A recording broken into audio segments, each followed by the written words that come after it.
Hi guys, it's Kino. Welcome to another video. So in today's pick a card reading, we are going to be finding out how you will recognize your soulmate. So for those of you who feel that you have not met your soulmate yet, then this reading can provide some insight as to how you're going to be recognizing them when you do. But if you feel that you already have met your soulmate, then this reading can be confirmation for you that the person you have met is in fact your soulmate. And we're going to be looking at a few different things in this reading. We're going to see traits of the person that will help you recognize them. We're also going to see the energy of the connection. So what it's like when you're interacting with them, how you feel when you are together, that can also help you recognize them. And we're also going to see things like signs and synchronicities that might be popping up and spiritual experiences that you might be having leading up to meeting them or after you have met them. So yeah, that's the reading today. There are 4 readings for you guys to choose from.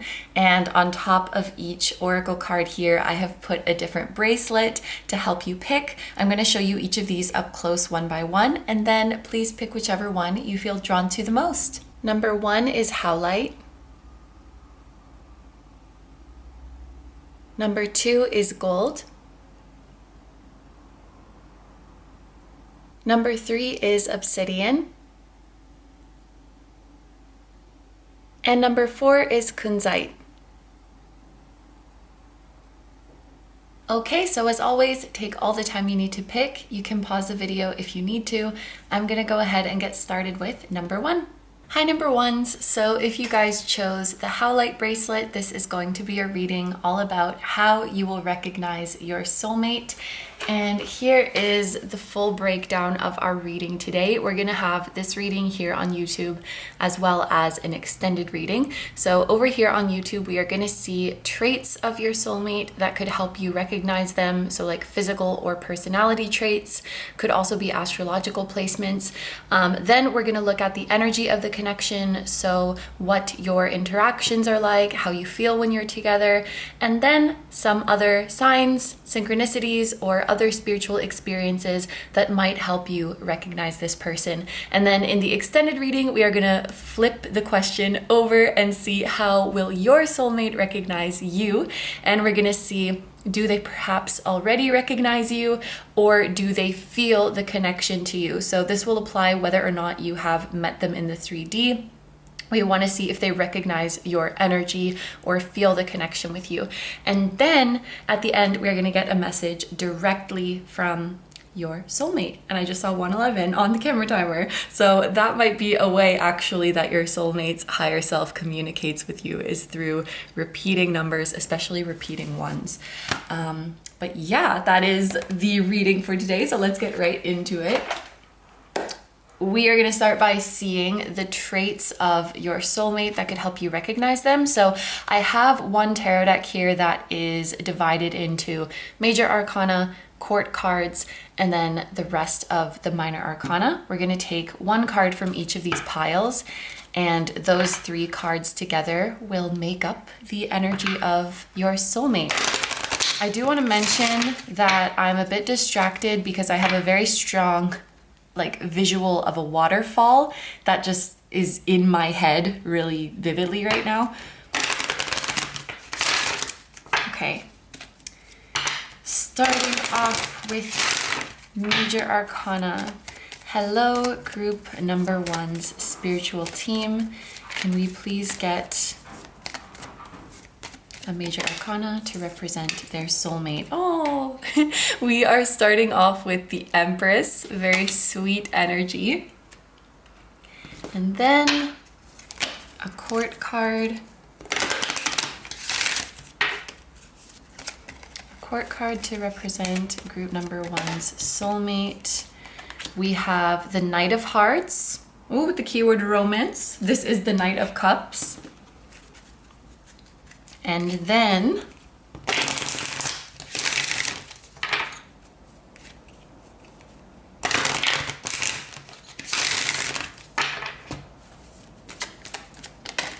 a minor arcana, we have, oh my gosh, the 10 of Hearts or the 10 of Cups. Okay.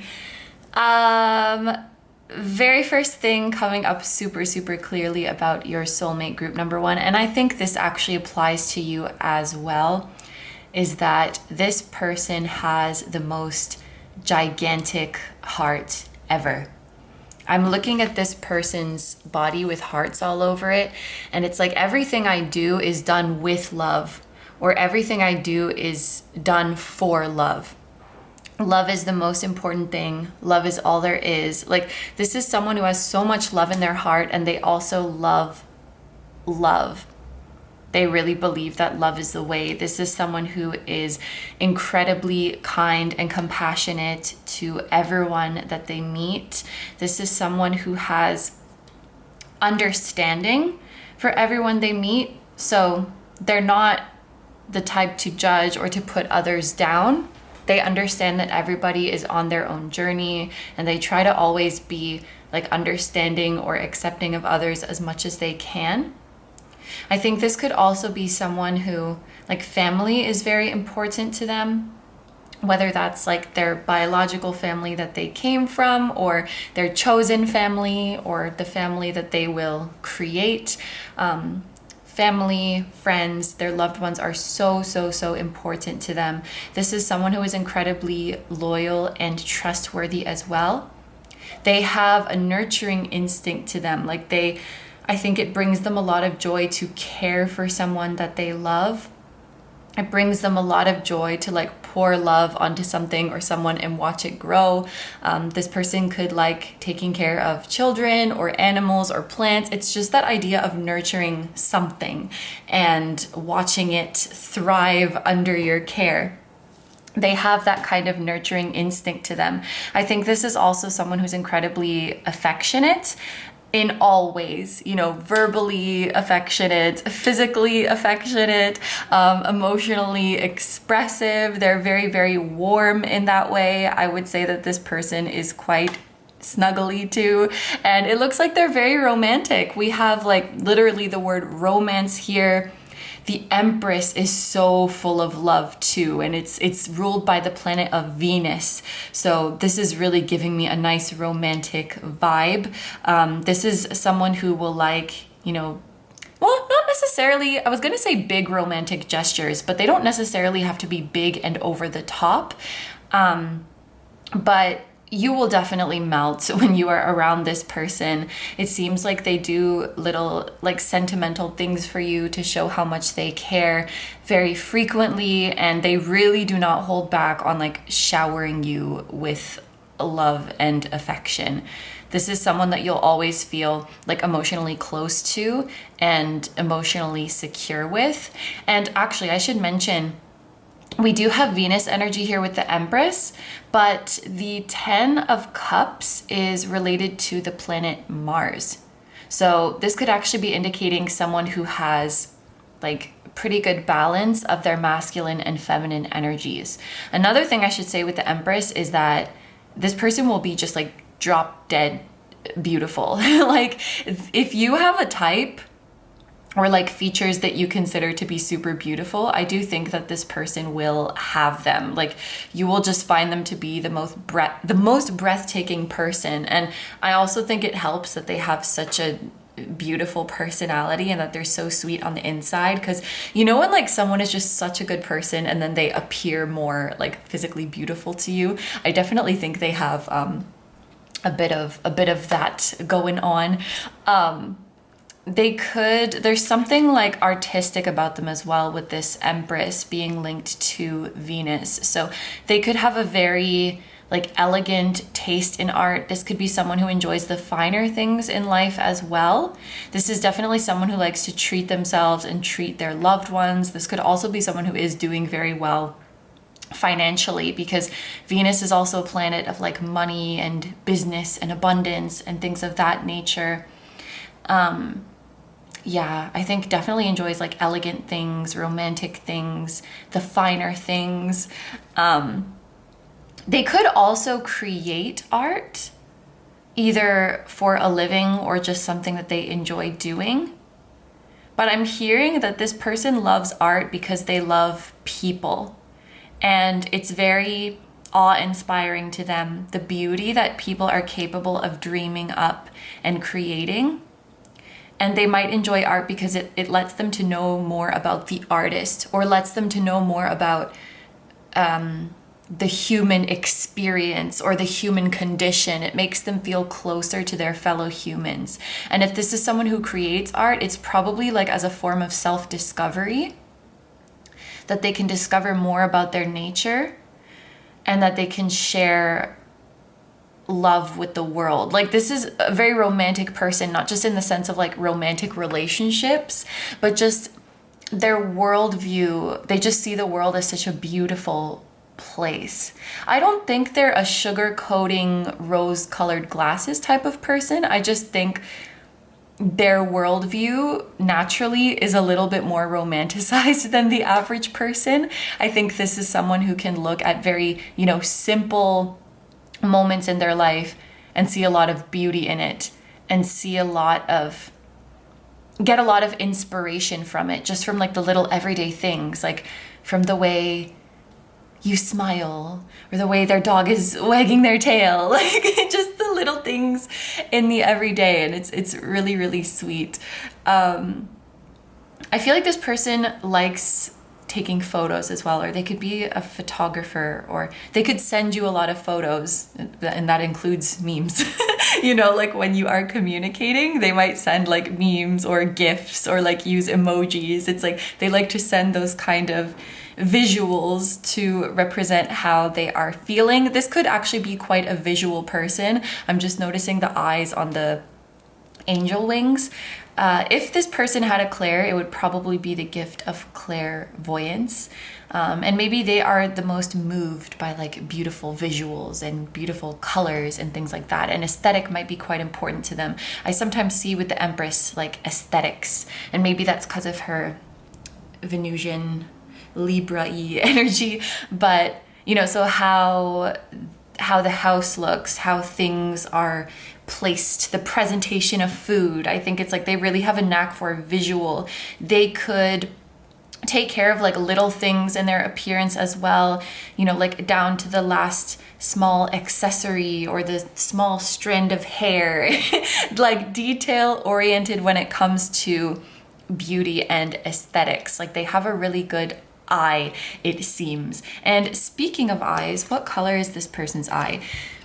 These are blue and these are brown. So in terms of this person's eye color across the whole group that is watching, we probably have some mixed eye colors. I am noticing brownish hair, brown hair throughout all of these cards. There is like a reddish brown here and like a yellowish brown here, and bronzy skin or olive skin seems to be coming throughout these, as well as a thin-ish nose or like a pointed nose. And we also have some thinner eyes and also some pointy chins. So those could be relevant physical traits of this person. And this person is dressed in blue. This person is not dressed.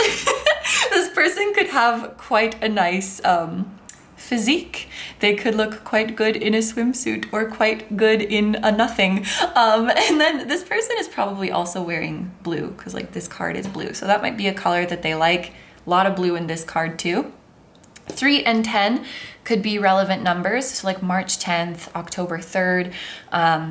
This person could be a life path 3 or a life path 1, or there could be a 1 year, a 3 year, or a 10-year gap between the two of you.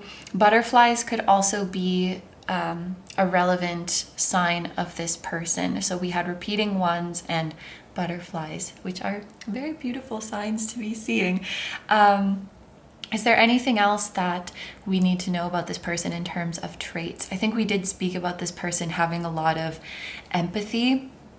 This is definitely someone who takes life slow, not because they are cautious. I'm hearing that distinction. It's not because they are cautious, it's because they want to savor every moment, and they just don't like how it feels when they're rushed, you know? if it makes them feel nervous. They don't like that. This is someone who prioritizes calm and peace and just wants to savor every moment of life. This is someone who really wants to live in the moment. And I think they're very good at being present. You know, they don't really get distracted. I'm also hearing this is someone who eats slowly because they just, maybe they're used to like talking and enjoying the conversation.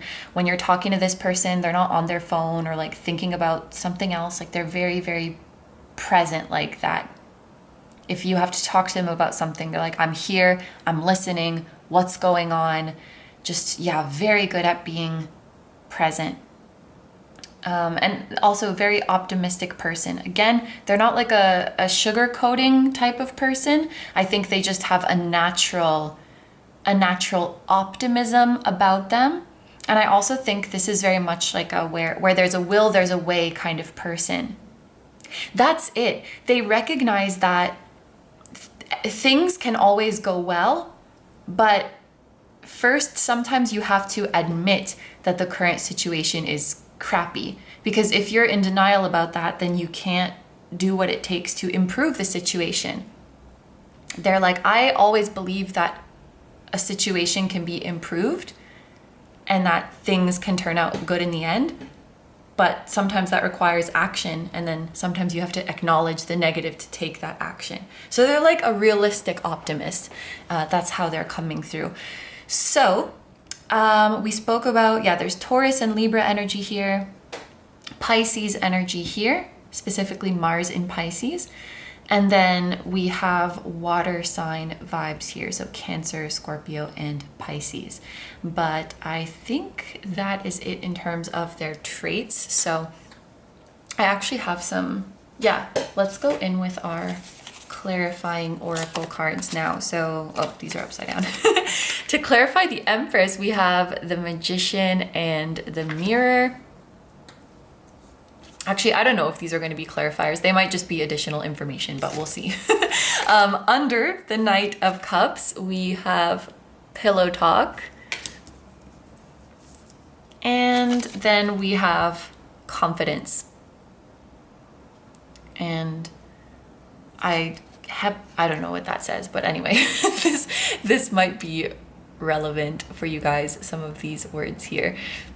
Okay, so let's talk about the Magician and the Mirror. First thing I am noticing is the number 53. When I see 3 and 5 together, it makes me think of the connection between the 3D and the 5D. One thing that will help you recognize this person is that how you feel about and experience the connection in the 5D will be the same in the 3D. So when you have dreams about this person, when you feel their higher self, if it feels super warm and loving and fuzzy, that is also how the 3D person is going to be towards you. There will not be like a weird gap between how their higher self communicates to you and how their 3D self communicates to you. It will be the same. And I think that's actually why you're going to be able to recognize them.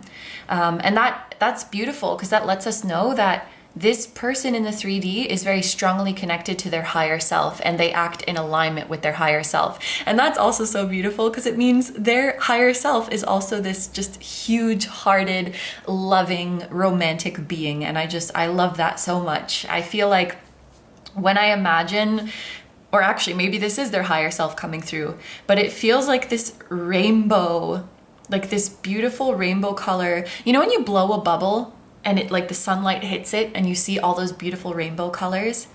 That's kind of how their higher self feels. It's like transparent and clear, but there's also like rainbow lights dancing around it, and it's just like this warm, loving bubble expanding in my heart space. That's kind of how their energy feels, and it's so nice. What was I saying? That their 3D and 5D energy are just very, very similar and very closely aligned. So it's likely that you'll probably feel them in the 5D first as just this really sweet and warm energy.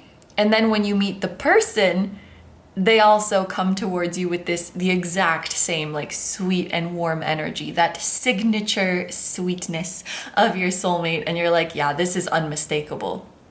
the energy is unmistakable. So yeah, close alignment between your 5D experience and 3D experience. That's a big way that you will recognize them.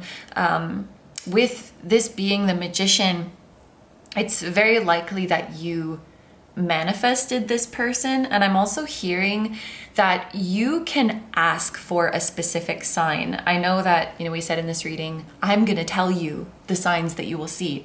But when we get a Magician, you are really the creator here. So you could ask for any sign that you want. You could ask your spirit guides like, hey, when I meet my soulmate, I want, for example, when I meet my soulmate, I want a pink butterfly. I want to see a pink butterfly flying across, and that's how I will know. Or I want to see a freaking, I don't know, a dove. I want to see an ostrich. Like, you can literally put in an order, kind of a weird way to say it, for any confirmation that you would like to receive, because this tells me that you're creating it, you're manifesting it. So if you would like a clear sign, it might be good to like come up with it yourself, and then it's undeniable, rather than like, oh my gosh, I saw an ostrich, what does that mean? It's like, ah, yes, the ostrich I asked for, you know what I mean? And then we also have mirror. We have the orange flame and the blue flame. So another sign, I think, is that you'll notice that this person mirrors you quite a bit. And I think you'll find you're very, very similar to them. I kind of felt this from the start, that you guys also have this beautiful, loving energy about you. And especially one place where I think you'll be very, very similar is your treatment of people in your life. Like, I think you're both just incredibly kind to people in your life. I think that if you were to interview your friends and loved ones, how do you see group one? Can you describe group one? And then if you were to interview your soulmate's friends and loved ones and ask them to describe your soulmate, they would probably use a lot of the same words and a lot of the same qualities to describe both of you. They'll both say like, oh, group one is the nicest person you'll ever meet. Group one soulmate is the nicest person you'll ever meet. Like, it's just how people perceive you and how people experience the relationships with you is very, very similar. Like, your souls are creepily similar. It's kind of the vibe that I'm getting, and you leave people with that same warm feeling. I think you also have a same longing for like a future that you want to see in the world. So for an example, you might think, I want to see a future where nobody is hungry. And that's something that's like really close to your heart. Then they would have that exact same vision for the future. And I think it will probably be something specific enough, because I think like everybody wants those things, but it's something specific that you identify closely with. Like maybe I want to live in a world where our endangered bird population is saved. Like, that's pretty specific, So there's something like that I think you're both really passionate about. That will also be a way that you can recognize them. And for both of you, this might actually be something that started from a pretty young age. Like, you cared about it when you were a kid, and you were actually more conscious about it than most adults, I'm hearing. Like, you cared for the world with more awareness than some of the adults around you. Interesting. And yeah, actually with the mirror here, there might be something about your physical appearances that are like quite similar too. Like, you might both have a weird, like, double jointed thing in your finger. Did you hear the car horn honking?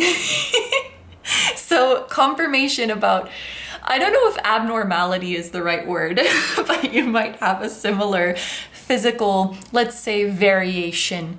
Maybe you both have heterochromia. Maybe you both have a weird double jointed finger. Something like that most people don't have. And that's what makes it really, you know what I mean? Like, oh, wild, we both have nostrils. Like, it's not going to be something like that. It's very specific. Now we have romance and we have pillow talk. So yeah, definitely this person is a cuddler. The word tender is coming to my mind. I personally don't like this word for some reason. Tender. It's like how some people don't like the word moist. It just gives me, anyway, but apparently they're tender. They're tender, they're gentle. You might have a very good time with this person with some pillows involved, you know, in bed.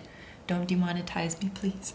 And also, I think you'll just have some really nice conversations, like when you're lying in bed, winding down, or like when you wake up in the morning. If you're someone who is like on your phone before bed, like maybe you play games or maybe you're scrolling through social media, I feel like that would change when you're with this person.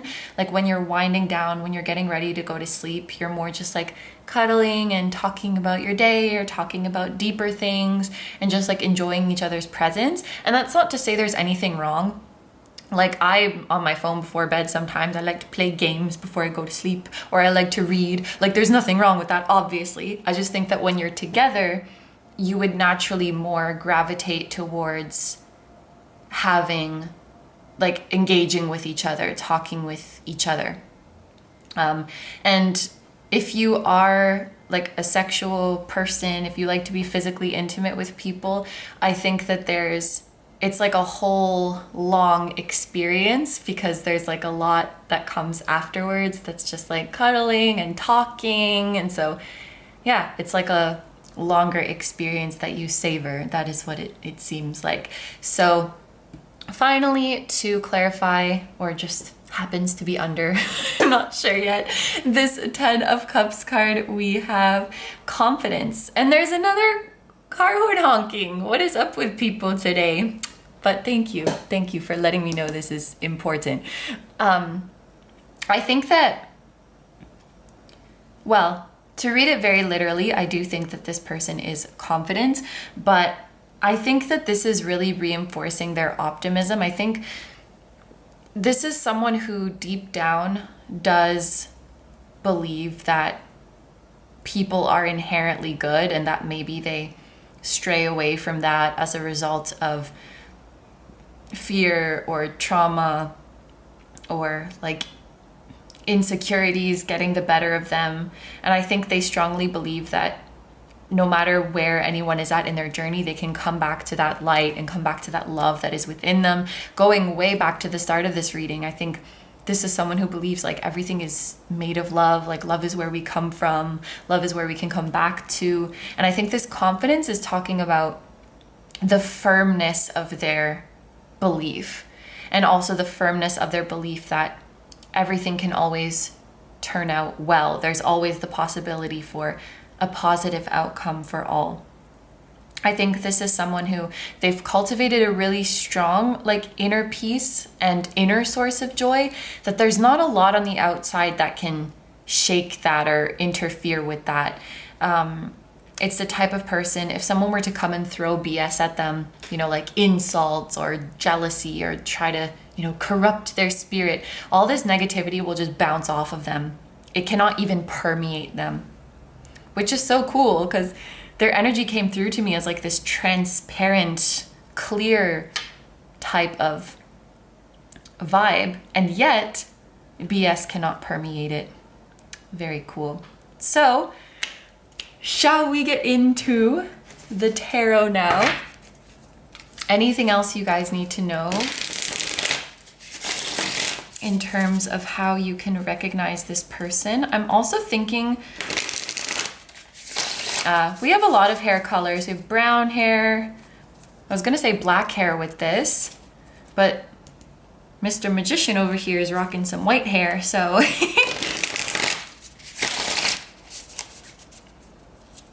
The number 53 could be significant as well, or 35 if we reverse it.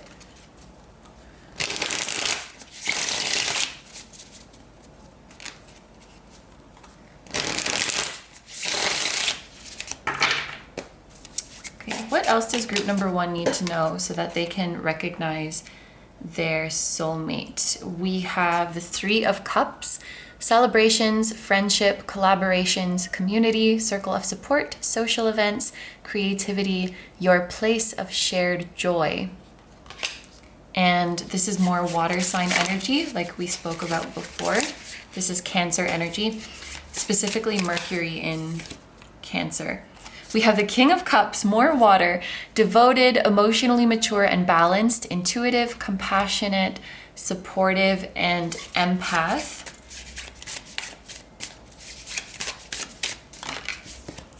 We have the Ten of Cups again, holy crap.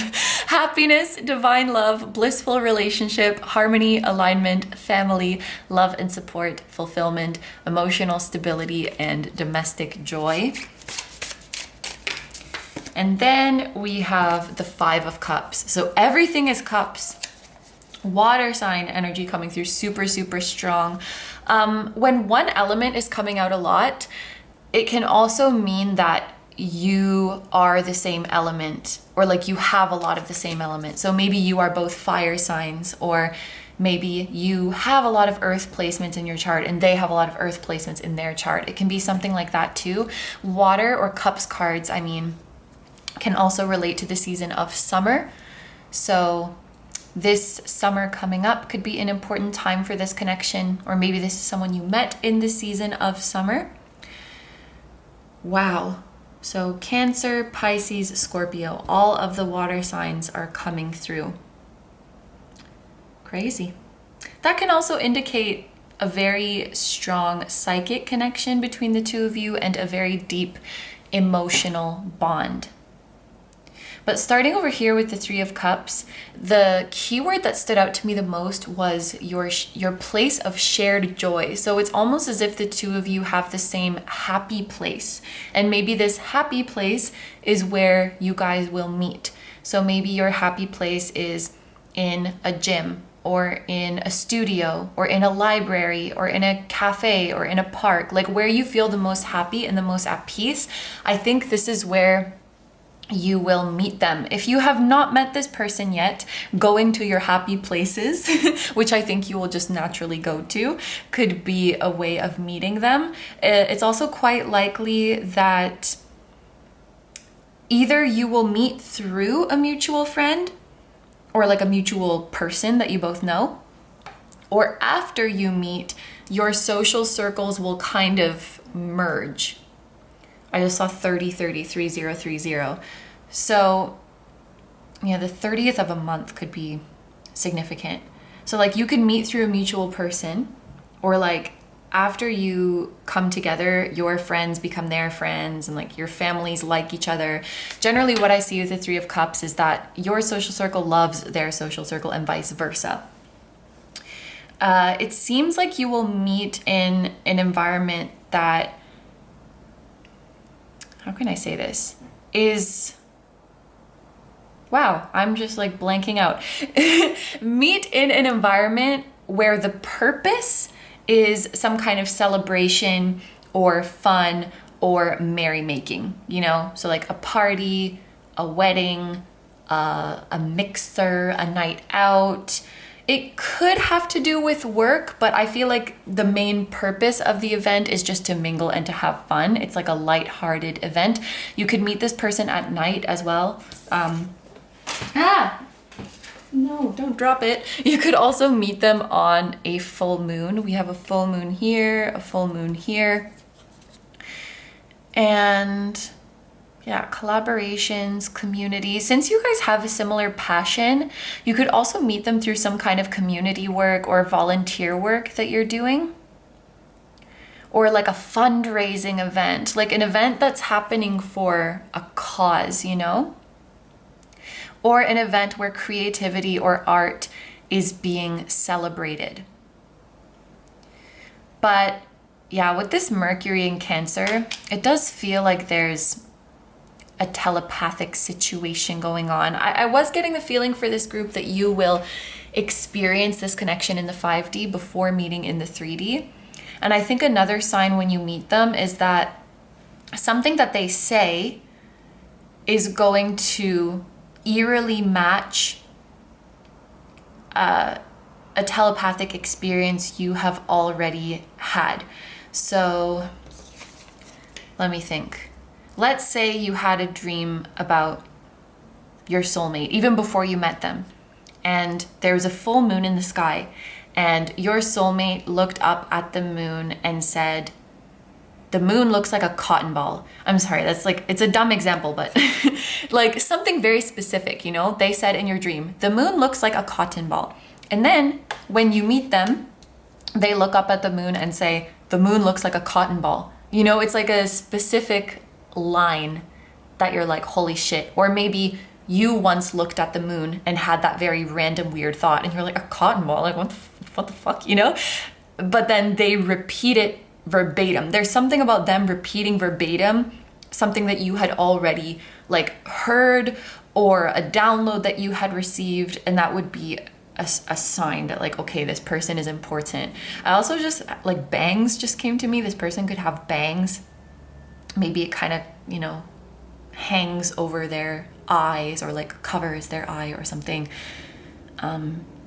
Yes, over here with the King of Cups, I think this has to do with their nature. So again, this person is quite like just gentle and warm and loving. And this is someone who's very good at communicating their emotions. So it's not the type of person that you like have to guess how they're feeling. I think you can really take how they're feeling at face value. Like you will know because they're telling you. And I think you can always trust what this person is saying. We have a repetition of the Ten of Cups. Another way that you'll recognize them is that, and I know it sounds dramatic, but just that you have never felt quite so happy. You have never felt quite so blissful. The same way this person sees so much beauty and inspiration around them. After you meet them, that kind of will rub off on you if you don't already have that energy, that you start to see so much beauty. Oh, okay, something just came through. That there's a feeling that you don't really miss this person, or like, even when you do miss them, it doesn't feel sad because and it sounds kind of, well, maybe it's not cheesy, maybe it's nice, but it's like, you don't miss them because you feel their love everywhere. Like when you see beauty in the world, you feel them. Does that make sense? It's like they're kind of, car horn outside. Thank you for confirming. So like, yes, you could miss them. And if you see them after a while, you could be like, oh, I really wanted to see you. I missed you. But I don't really see you like being down in the dumps when you miss them, if that makes sense. Because you feel their love around you all the time, and you kind of feel them in all of the beauty in the world. And like when you feel joy, you feel them. That's the kind of vibe that I'm getting. And maybe that Five of Cups is actually talking about this. Like missing them does not feel like lack. It does not feel like sadness. It just feels like, oh, I want to see them. You know what I mean? Which is really, really nice. And I think this is just definitely someone who helps you see, they help you see the glass as half full rather than half empty, without ignoring the spilled cups, like without ignoring that we can always improve or things can always be better. It just seems like they have a really like healthy optimism and healthy outlook on life. And also how you might recognize them, kind of a literal interpretation. But I'm looking at these knocked over cups, is that they don't seem like the clumsy type, but I just imagine you're like so excited to see them, or you're so flustered, or you're so mesmerized by them that you like accidentally spill something, or you accidentally like trip over your feet because you were busy looking into their eyes. It's like being mesmerized by them and then having a moment of clumsiness because of it. Or you just kind of forget about other things around you. That's another way that you can recognize them. So I also have this oracle card from the Secret Language of Light deck that I randomly wanted to use today. And we have insight. And we have the number 13, which also makes me think of Scorpio because it's related to the death card. Water signs and the color blue are really relevant. And I even had a visual of a waterfall at the start of this reading. So maybe your happy place is by the water, or this person lives by the water, or you will live by the water one day together. We have water here, water here, water here. It's kind of everywhere. And we have insight. Yeah, I think another big thing about this connection is just how it's almost like it's impossible to hide. It's impossible to hide things in the depths of yourself because everything gets illuminated. Everything sees the light. So things that you had been suppressing or hiding or denying about yourself, it's all exposed. It all comes out. That could be very freeing and beautiful, or that could be very scary, depending on where you're at and like how ready you are to see the totality of yourself. But yeah, nothing can hide. You can't hide anything from this person. This person can't hide anything from you. And in that way, I think you learn a lot about yourselves through this connection. So the last thing I want to do is, I have my tea leaf deck here. I'm not necessarily gonna read the messages on these cards. We'll see, I might, but I more so want to see like the images and keywords that come out. So we have tent with temporary situation, tower, solid foundation and success with effort. We have goldfish, increase in material wealth or spiritual growth, dark woman, dealings or relationship with a woman with dark complexion or hair. And then we have a 4-leaf clover with great and good fortune. There's a month of the year at the top of the deck. I feel called to take this as well. August could be a relevant month for this connection. So initials that are coming up: T, T again, G, D, W, F, L, C. So these could be initials or letters in the person's name. It's interesting that we have the tent and then the tower. This is like a super temporary, almost like makeshift looking kind of home. And then this is a solid established home. So you might meet when one or both of you is going through kind of a transitional stage in your life, like you're in between jobs or in between houses, or like the situation that you're in your life, it's just a placeholder. It's just temporary until you settle into the next chapter of your life. Camping could also be relevant, although I feel like that's for less of you. You could also meet in a city where there is a famous tower. So like the Eiffel Tower, the Tower of Pisa, the Tokyo Tower. There's probably a lot of other towers, but that is what is coming to my mind so far. The CN Tower in Toronto. Yeah, something with the tower. Goldfish could be a significant symbol of this connection. Or maybe you will have a pet goldfish together.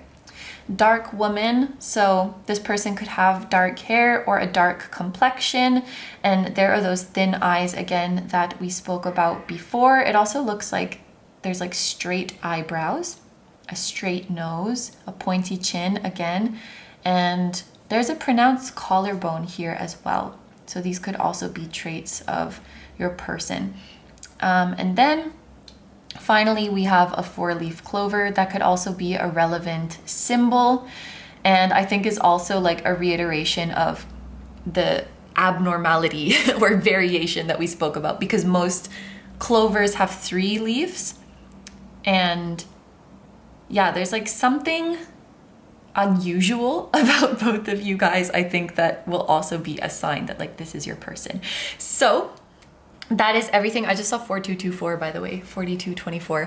That is everything that I'm seeing for you guys. So now we're gonna take it over to the extended. As a reminder, in the extended reading, we're gonna see how is your soulmate going to recognize you? What will their experience of recognizing you be like? And do they perhaps already recognize you? Or if you haven't met yet, do they recognize or feel your energy? And then we're also going to get a message directly from your soulmate. So if that sounds good to you and you would like to join me over in the extended, I'm going to have that linked down below in the description as well as in the pinned comment. However, if you're going to leave the reading here, I want to say thank you so much for letting me do this reading for you. I hope you have a wonderful day or night whenever you're watching, and I wish you all the best. Please take good care of yourself, stay healthy. Don't forget to like, comment, and subscribe if you feel like doing that. If you enjoy my content and you'd like to find me elsewhere, you can check out my pick a card readings on Instagram, many of which are timeless. You can check out my pick a card videos on Patreon, which are just like these ones. They are also timeless, and you get to choose the topics for those readings. You can check out my music channel, which includes the intro song of this video that is an original song, and you can also check out my latest release linked down below. And finally, I have a vlog channel, KINO Vlogs, and I have merch at kinotarot.com, which features the floating temple that was at the start of this video, and we have that on hoodies, sweatshirts, mugs, and tote bags. So all of that stuff that I just mentioned is going to be linked down below for you in the description as well as in the pinned comment of this video. Thank you so much for supporting me and for supporting my channel. It truly means a lot to me. Group number 2s, I'm sending so much love to you, your soulmate, your higher selves, your spirit guides, your whole spiritual team, and all of your loved ones, both here on earth and in the other realms. And I will see you guys in the next one. Bye-bye. Hi number 2s, so if you guys chose the gold bracelet, this is going to be a reading all about how you will recognize your soulmate. And here is the full breakdown of the reading today. We're going to have this reading here on YouTube as well as an extended. In the YouTube reading, we're going to start off by seeing traits of your soulmate that could help you recognize them. So this will include personality traits, physical traits, astrological placements, etc. Then we're going to take a look at the energy of your connection. So how you will interact with each other, what it will feel like when you're together. In group number 1, there was also some information about the first meeting and things going on during that meeting that could help you recognize them. So that might come up in this group too. And then also things like signs, synchronicities, spiritual and psychic experiences that could help you identify them. And then in the extended reading, we're going to see how will your soulmate recognize you. So what will their process be like of coming to the realization that you are their soulmate, or will they come to that realization? We're also going to see, do they recognize you now, or do they feel the connection with you now? And this goes for whether you know your soulmate in the 3D yet or not, because of course they could still be picking up on and recognizing your energy even if you have not met in the 3D yet. And then we're going to finish off the extended reading with a message from your soulmate. So that's the reading for today. We are going to start off by taking a look at traits of your soulmate that could help you recognize them. So I have split up this tarot deck into major arcana, court cards, and then the rest of the minor arcana. We're going to be pulling one card from each of these piles, and that is going to paint the picture of your soulmate's energy. So let's start off with the major arcana.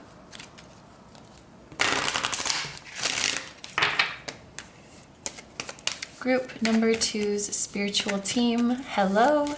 Can we please get a major arcana to represent their soulmate's energy? So we are starting off with the ego. This is the Tower. And we have the keyword collapse.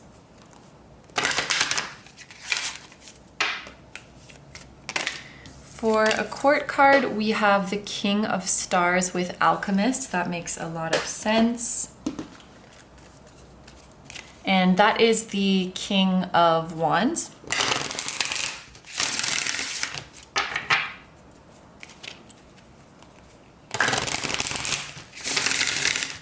And then for the minor arcana, we have the Five of Stars with Diversity, and so this is the Five of Wands.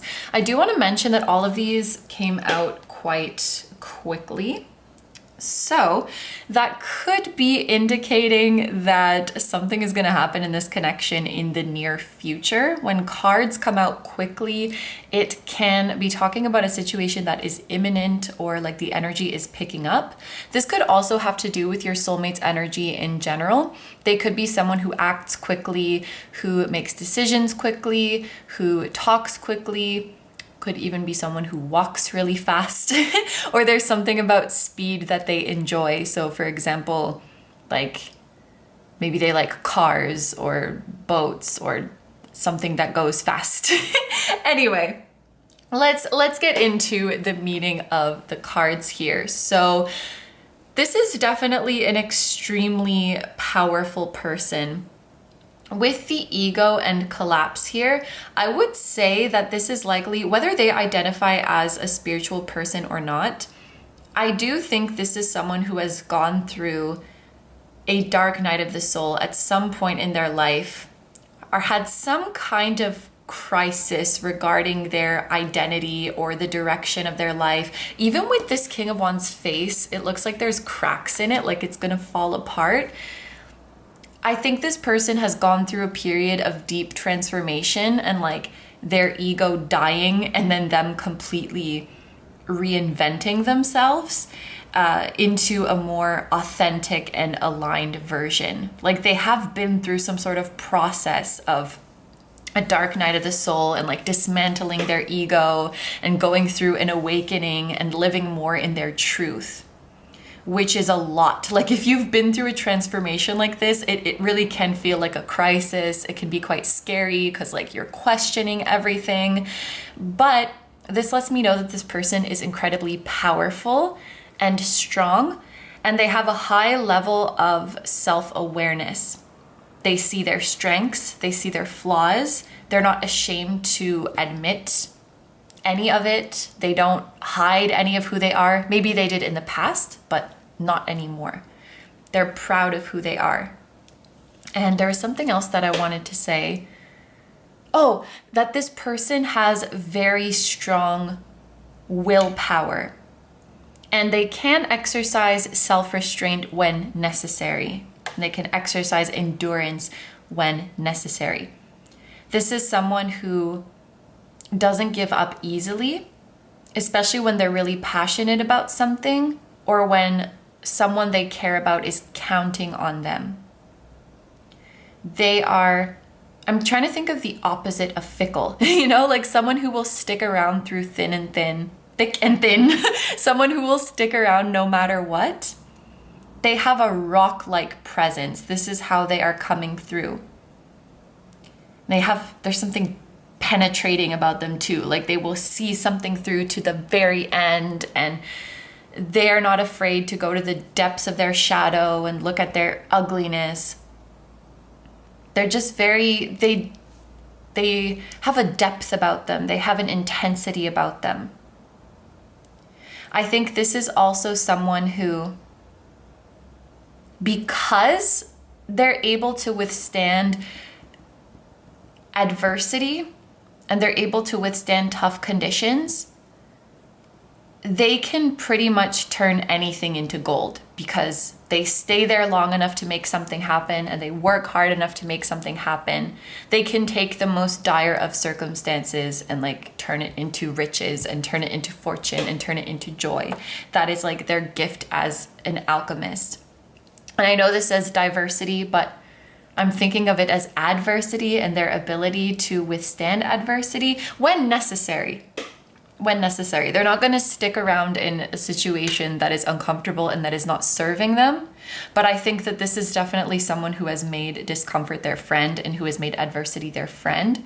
And because of that, they've had the opportunity for a lot of growth and to become very strong and very powerful and a master of their mind and a master of their will. Like this is someone who has a lot of self-awareness and self-mastery. For sure. I think this is also someone who's quite physically active because we have fire energy here with the King of Stars and Five of Stars. We have Mars energy here with the Tower. which is translating to, you know, not just willpower and determination like we spoke about, but I also think like physical activity. This person could be quite athletic, or they could exercise a lot. With their perseverance and endurance, they'd probably be quite good at like bodybuilding or muscle training or something that requires a lot of endurance, because they can just like keep pushing and breaking out of their comfort zone and experiencing tremendous growth. I think that this is someone who could also have found a lot of success in their career, because when everyone else would give up or jump ship, they would keep going. And I'm even hearing that there is maybe a point in their life where people around them would say, are you crazy? Like, just give up already. Like, just try something else. And they're like, no, this is what I want to do. And they can take the most unlikely odds and make it into success. Like, they have that kind of magical quality about them. I think that's a gift that their soul has.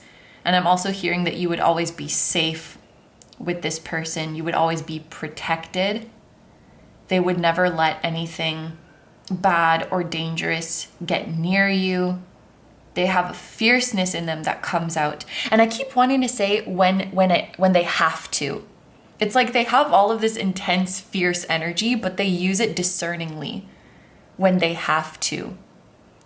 I'm imagining like a bear that doesn't attack unless provoked. It's that kind of vibe.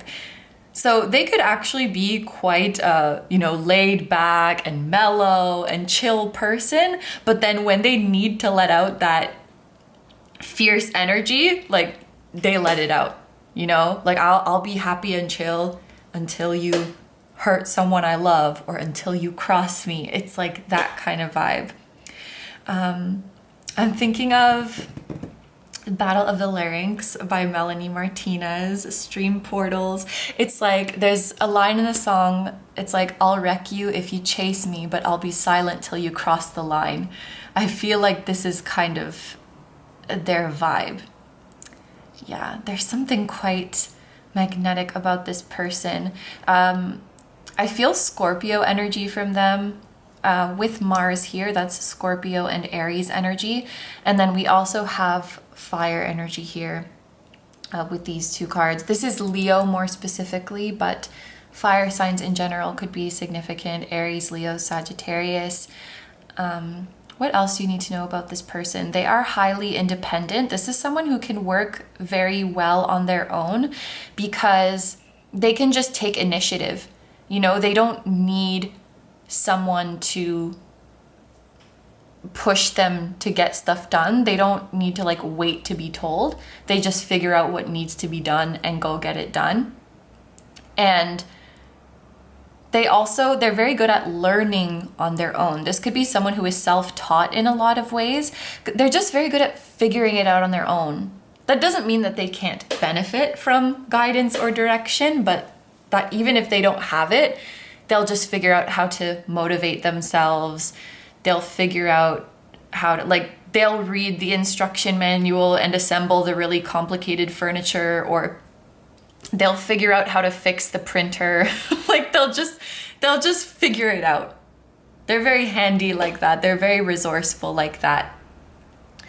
I think that, yeah, the King of Wands is highly independent. The King of Wands is a free spirit, a natural leader. The King of Wands is very creative too.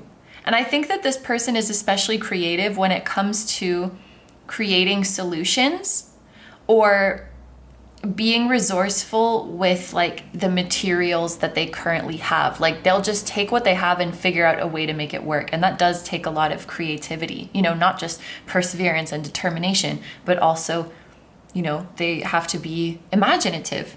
They have to be creative, and I think they definitely have that. I think this is someone who is very attractive to a lot of people. There could be a lot of people who are interested in them, who find them physically attractive, a lot of people who want to get close to them, but I'm hearing they're either oblivious to this, or they just don't let it get to their head. You know, they don't feel cocky about it, or knowing that so many people are attracted to them, it doesn't really boost their self-esteem. They're just like, oh, that's nice, you know? And for some of them, they don't even know. they're just kind of oblivious because they're focused on other things. So they're not the type of person who's like, oh, look at all these people who are bowing down. I'm so popular. They're just like, oh, okay, cool. Anyway, I'm gonna go back to doing my thing. It's funny because I feel like they have this aura about them that is so like smoldering and magnetic and intense. But then when you talk to them, they might actually be a little bit awkward, or like they're just a lot more mellow and laid back than you would think. They may even be a little bit shy. And it's just kind of opposite of what you would expect, because the aura that they give off is like, I don't know how to describe it. They might get mistaken for being a playboy, a player, or a play person, or like super smooth and charming. But then when you talk to them, they're just like, hi. Just like super like cute and chill and normal, you know? I really hope that that makes sense. If you know this person, maybe you'll know the vibe that I'm talking about. They're just like a little potato on the inside. Anyway, then we have the 5 of Stars with diversity. So this could be someone who has, this could be so many things, like diverse interests, diverse areas of knowledge, like they know about a lot of different things. They could be diverse in their cultural background or in their like ethnicity. They could be of multiple cultures or multiple nationalities or something of that nature. They could also be some kind of minority in the environment that they grew up in. So they could have struggled a little bit, like when they were younger, with their identity or with fitting in. I also think that this 5 of Wands can indicate sort of a competitive spirit, as it does talk about competition, but I don't necessarily think that it's competition with others. I think that they are in competition with themselves. Like they always want to be a better person than their previous self. So definitely quite the ambitious and determined individual. Very strong, very, very powerful.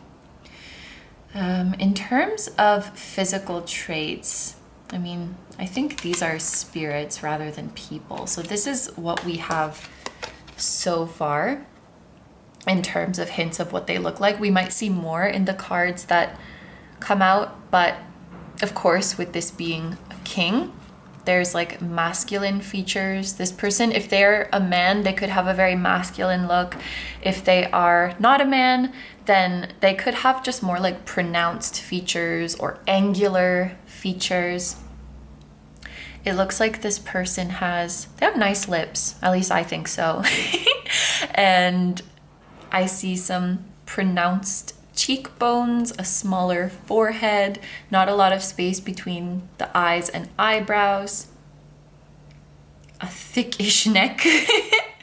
And the hair's kind of different colors. This might be someone who, they could have multiple colors in their hair, you know, like different shades of brown, or maybe they have dyed their hair to be different colors, whether that's like two-toned or they've just had different color hair at different points in their life. They could also be someone who like they were blonde when they were a kid and then their hair got darker or something like that. But I feel like we need to see a bit more cards to get a fuller picture. I feel like the season of fall is significant. Like maybe they were born in the fall. They could have also been born in the evening, or they enjoy the evening. They enjoy sunsets, or maybe fall is their favorite season. It could be that too. But what else? We have the numbers 5 and 16. May 16 could be a relevant date. And yeah, let's get into some more cards. I think let's do that. I did it again. Why do I always do that? Okay, here they are. I just left them on the shelf over there. I'm just gonna keep all of them here. We need to stop doing that. So oracle cards for group number 2. We have the 3rd chakra, which is the solar plexus chakra, with Archangel Chamuel. Then we have reaching out and inspiration. And I don't know if this would be relevant to you, but lupine and goatweed leafwing. Yes. I think that's the name of the flower and the butterfly, but maybe there's like keyword or similar keyword that is relevant to you guys. So we have the number 37 as well, or 73 if we reverse it. That could be a significant number. The first thing I noticed when I laid out these cards is that we have this yellow energy relating to the solar plexus chakra, and then this person also has yellow flowers. So yellow could be a significant color. It could be a color that this person wears or their favorite color. I also think this is indicating that they have quite a strong solar plexus chakra. I think this is someone who believes in themselves a lot and believes in their worthiness and believes in their right to take up space in this world. Someone who really knows who they are and where they stand. This is not someone who can be easily influenced or swayed or brought down, especially after their transformation and their awakening that they've gone through. Now this person is really sure of who they are, and they're not really afraid of anything, because I feel like the dark night of the soul that they went through was so scary that they're like, nothing can scare me anymore. Or, you know, your words cannot scare me. Your words cannot hurt me. You cannot make me doubt who I am. Like, I'm so far gone that. No, so far past that. There we go. They just have a really strong sense of self like this. I'm also noticing, this is just where the solar plexus is, right? It's around our stomach, but we spoke about this person possibly exercising and being physically active. They could have a toned stomach, or they could have prominent abs. That could be another trait of them. Oh, and also let's look at, we have some more people here. So let's see.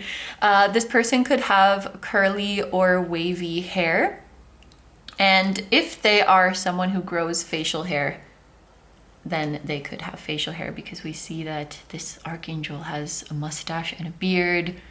I see some arm muscles. This person is hiding their face, which is not super helpful. But I do see a little earring. So this person could have pierced ears or have piercings somewhere. And we also have a mix of short hair and long hair. So it could be that they've had different lengths throughout their life, or it's just that we have a mixed group.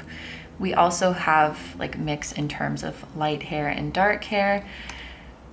Light eyes, dark eyes. So maybe for most of you, this person's eyes are on the lighter side.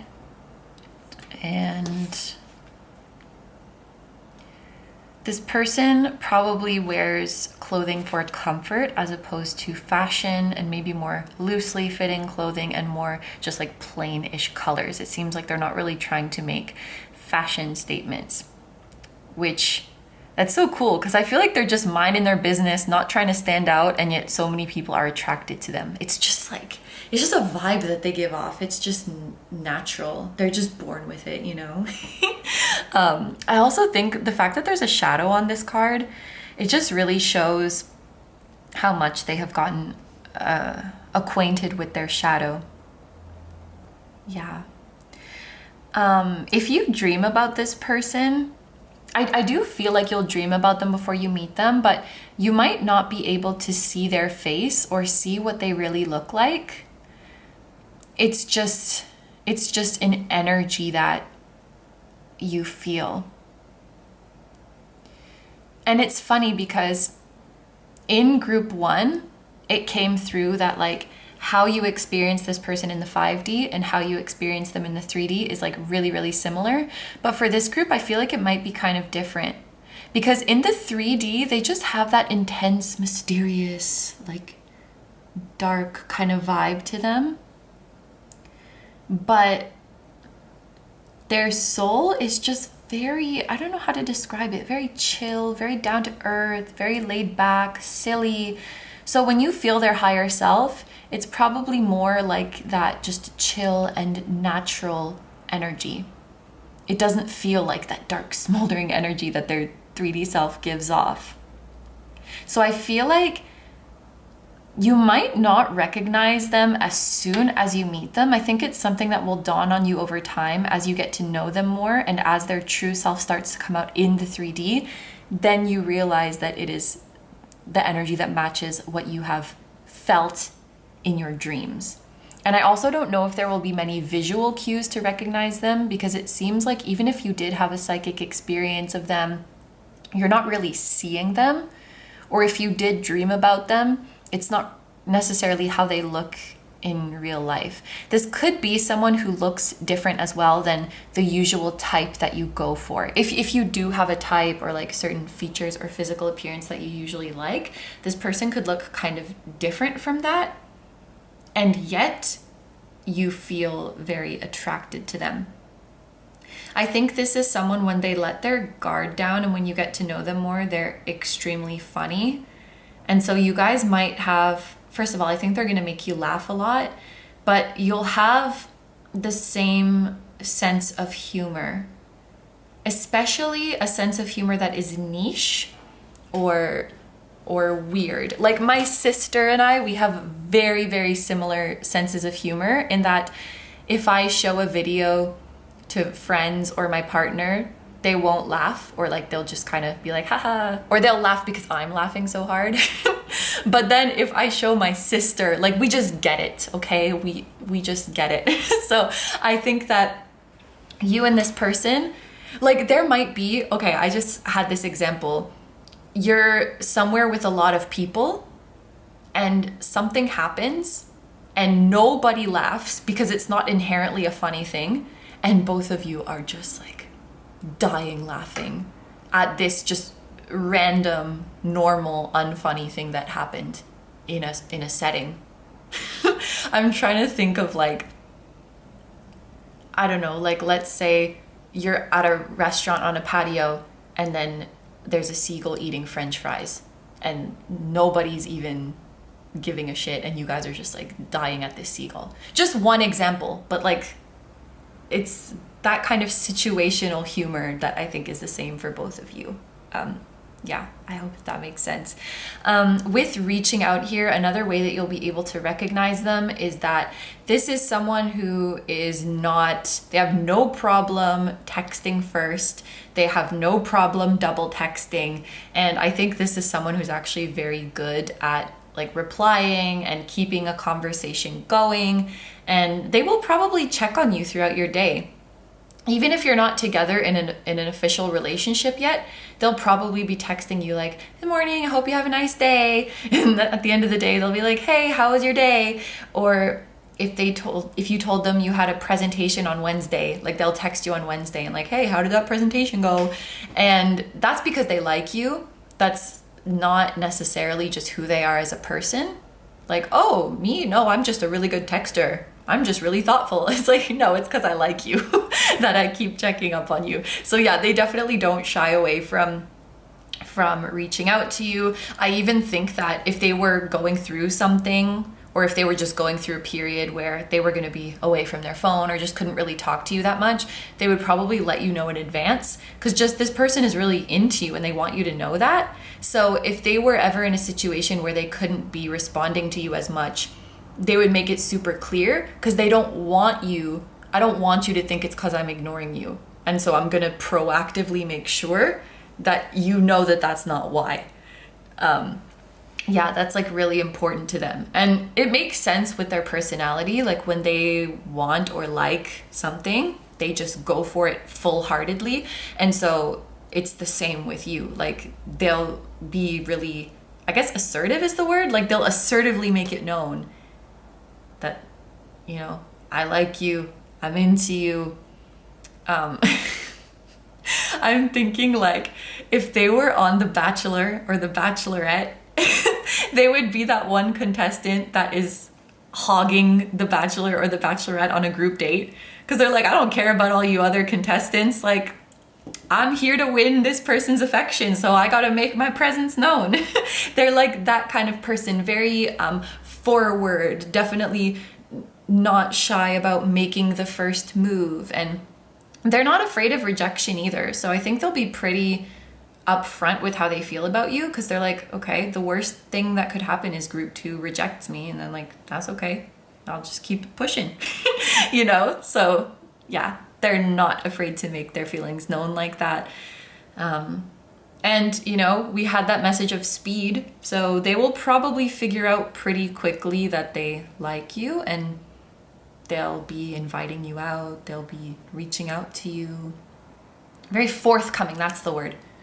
Yeah, and I just saw 2828 when I was talking about that, which reduces to 1. That's a very go-getter, initiative, self-starting kind of number. This person definitely has like strong masculine energy. All the people who have shown up in these cards are men, you know, masculine. So regardless of this person's gender, I think they're definitely, you know, strong in their masculine energy. They go after what they want. And then we have inspiration, and this is under diversity. So I think this is definitely someone who embraces and enjoys diversity in their life, and it inspires them. So, car honking outside, that's a confirmation. This is the type of person who really believes that differences make us stronger, and that we should not be judging people who are different from us. We should be learning from them and sharing with them, and we should not all be trying to be the same. I feel like this is maybe someone who actively rejects things that are basic or generic. I'm thinking of, for example, you know, we all love a good generic pop song. You know, I'm not past that. I love a good, catchy, predictable chord progression song. But I feel like that would just not do it for this person. They like when it's different. They like when there's soul in it, that kind of thing. But yeah, they definitely appreciate differences in people, differences in cultures, in opinions. That makes life exciting, that makes life interesting. And I think they don't like when things become cookie cutter, or when everything becomes a copy of each other. You know what I mean? They would like to see more people embracing their originality and embracing their quirks, and not trying to conform. This person could have Aquarius energy as well, just because that's kind of like a typical Aquarian trait, but they don't have to. Was I gonna say something else? Oh, that in the same way they embrace diversity and feel that it makes us stronger as people, they would also say the same thing about adversity and challenges. They make us stronger people, and so they don't shy away from that either. Yeah, so let's get into the tarot now and see what else you need to know. Another way that you could recognize this person is that they are very inspiring to you. If you are an artist, they might inspire your art. You might feel very inspired to create based on your feelings about them, or they inspire you to pursue something in your career, or they inspire you to start a new hobby. Inspiring just means that they call you to action. They make you want to do something new or try something new.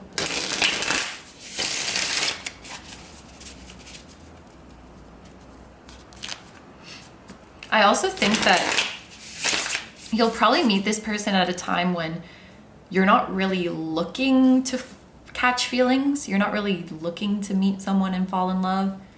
And when you do start falling for them, you're almost like, oh great, like here we go.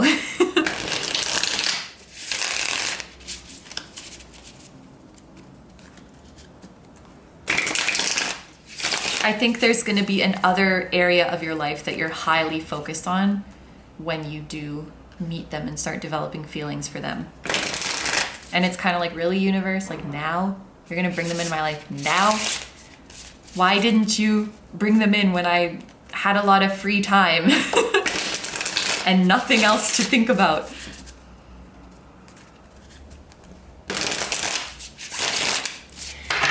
Okay. Group number twos. What else do group number twos need to know to help them recognize their soulmate?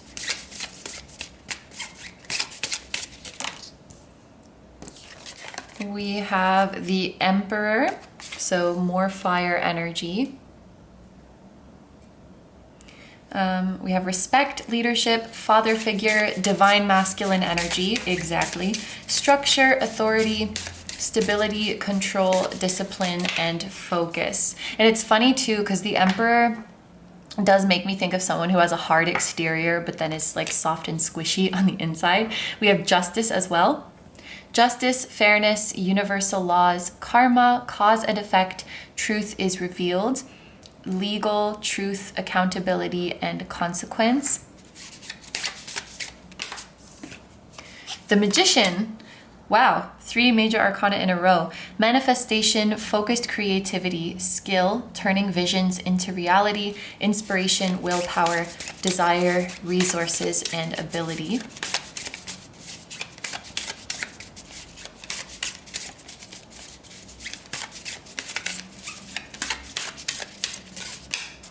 And the Sun.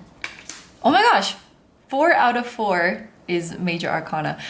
Pure positivity, ultimate happiness, joy, success, vitality, warmth, positive outcome, optimism, confidence, sunshine, and truth. Oh my goodness. Yeah, it's a lot of fire sign energy, like Aries, Leo, fire signs in general, like Aries, Leo, Sag. Group 1 was having like all water, and you guys are having all fire. So if this person is not a fire sign, having all of one element can also indicate that you and them have a lot of the same element in your birth chart. So maybe you are both air signs, or you both have a lot of water placements. You have a similarity in your elements. With all of this fire energy, the season of spring could be significant too. So I think we had spring and autumn as significant seasons, which is interesting because I also wanted to say like a 6-month period could be significant because we have Aries and Libra energy here, which Aries and Libra season are 6 months apart, and spring and fall are also 6 months apart. Okay. Let me gather my thoughts. How will you recognize your soulmate? So this is definitely someone who will naturally take the lead and initiate in your relationship. I definitely think they will show an interest in you from the first time you meet, and they will probably invite you to hang out again or invite you on a date or another date after your first meeting. And they're fine to like plan the place and the time and what you want to do. That doesn't mean, I want to be very clear that they don't like steamroll other people's opinions. They have a very fair energy with this Justice card, but it's more like if the person they're with is indecisive or is like, oh, I'm okay with anything, then they're very good at stepping up and taking the lead. They're not the type of person who's like, this is where we're going because I said so. They're like, oh, how about we go here? But if you have an opinion, then obviously they're going to listen to that. It's more like if you are indecisive. I think they're very good too at like keeping a conversation going. So if you're having a conversation with this person, there's probably not a lot of pauses. There's probably not a lot of awkward moments. They're good at coming up with like a million different things to talk about. I think this is someone who can have a conversation with anybody. I think Justice also talks about their ability to see like both sides of a story, or to see where multiple people are coming from. It doesn't necessarily mean that they empathize with everyone, but they can just wrap their head around, oh, I can see why you would think that way. Like, I don't agree, but I can see, like if I put myself in your shoes, I can see how and why you came to that conclusion. It's more of an intellectual understanding rather than like an emotional empathy or sympathy, if that if that makes sense. How you will recognize this person. Justice with this balance is also making me think that this person could have very symmetrical features. You know, like they have a very symmetrical face, or their body is just like very nicely proportioned, very aesthetically pleasing. Even though I don't think this person is your usual type, they will just be like objectively attractive, and I think you'll be able to recognize that about them. I think you'll also be very impressed by them in terms of their outlook on life and also of their worldly accomplishments. I think this is someone who has a lot of accomplishments and very like diverse and varied life experiences underneath their belt. I am tasting kimchi right now. I don't know what's going on, but for the past few days when I'm reading, I've been tasting things. Maybe this person likes spicy food or like stimulating food, because kimchi has a lot of garlic too. It's like stimulating. Or maybe they like Korean food, but that just came through quite strongly. I have not eaten kimchi, by the way. Yeah, maybe your first date with this person will be like you're going to eat food together. But yeah, you're very impressed with them. You could listen to them talk forever. They're very good. Like, they're good at taking the lead. And if the person they're talking to is awkward or quiet, they're just good at like, okay, to keep talking and to keep the conversation going and to help. They're good at helping people to come out of their shell as well. When you leave interactions with this person, you will feel very inspired, like, okay, I'm gonna work hard, or I'm gonna start this new thing that I've been thinking about. Because just by being around them, it hypes you up. Even if they weren't explicitly giving you a pep talk, just being around their energy hypes you up. It makes you feel like you can do anything. I'm also hearing that you dream about them without remembering. So sometimes you'll wake up in the morning and just vaguely feel their energy around you.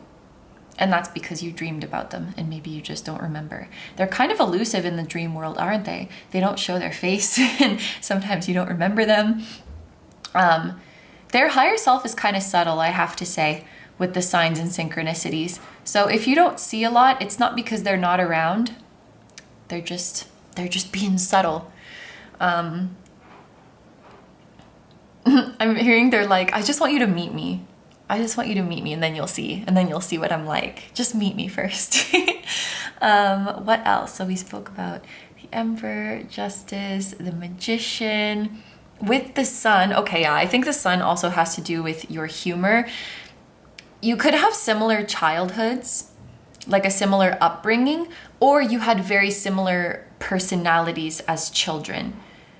Maybe you were both the shy kid of your family, or you were both kind of the misfit at school, or maybe you were both the class clown. I don't know, but it's like you had the same personality. Maybe you liked the same things.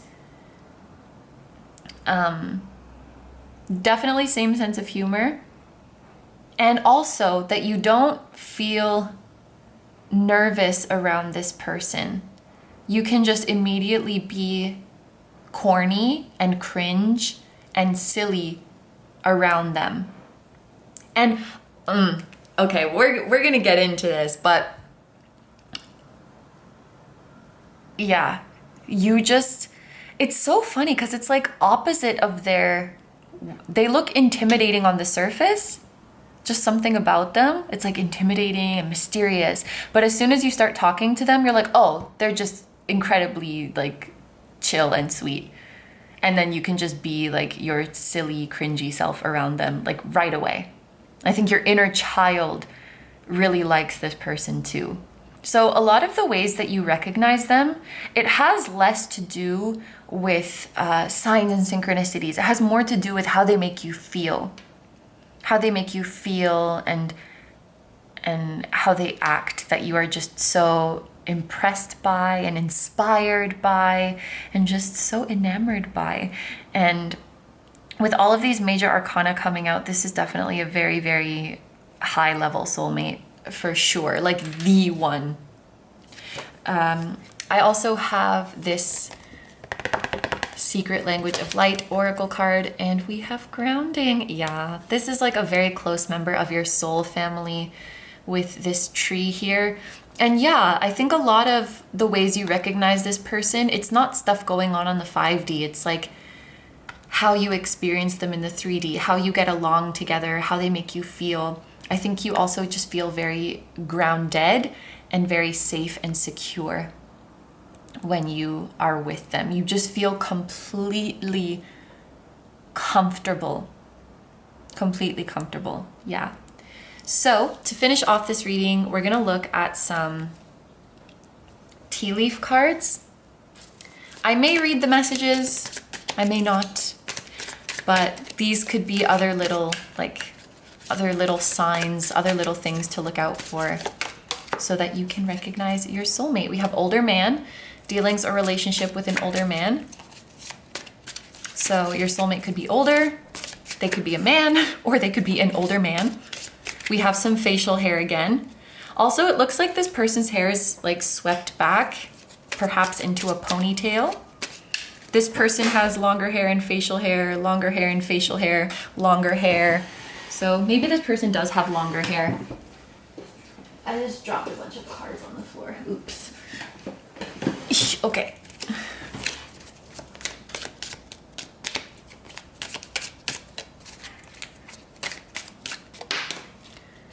We have Vine, seek out information that will help you. Vine is making me think of wine, you know, like wine, a grapevine, a vineyard.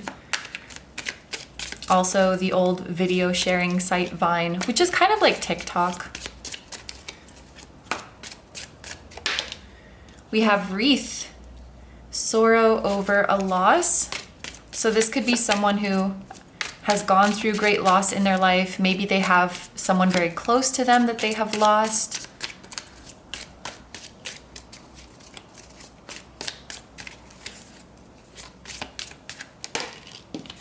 We have Shark, take care or there will be a loss of material wealth. So they've perhaps gone through like really big financial loss in their life and had to build themselves back up. Shark could be a relevant spirit animal as well. Sharks as well as unicorns. We also have woman, dealings or relationship with a woman, and arrow, which makes me think of Sagittarius, which is more fire energy.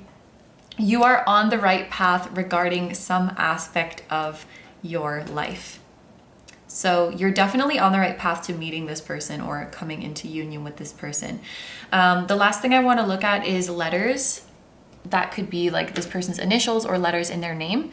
So we have O, M, V, W, S, W again, and A.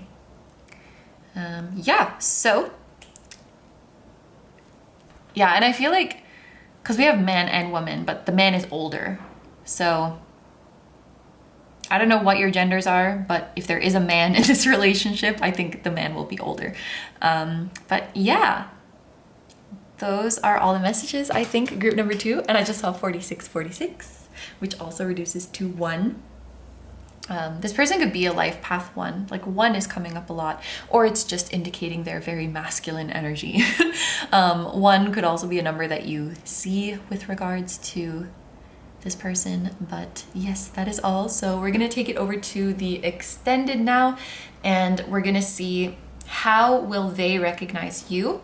What will your soulmate's process be like of recognizing that you are their soulmate? And is it possible that they already do recognize you, or they already do feel this connection or feel your energy? And we're also going to get a message directly from your soulmate. So if that sounds good to you and you would like to join me over in the extended, I'm going to have that link down below in the description as well as in the pinned comment. But if you are going to leave the reading here, I want to say thank you so much for letting me do this reading for you. I hope you have a wonderful day or night whenever you're watching, and I wish you all the best Please take good care of yourself, stay healthy. Don't forget to like, comment, and subscribe if you feel like doing that.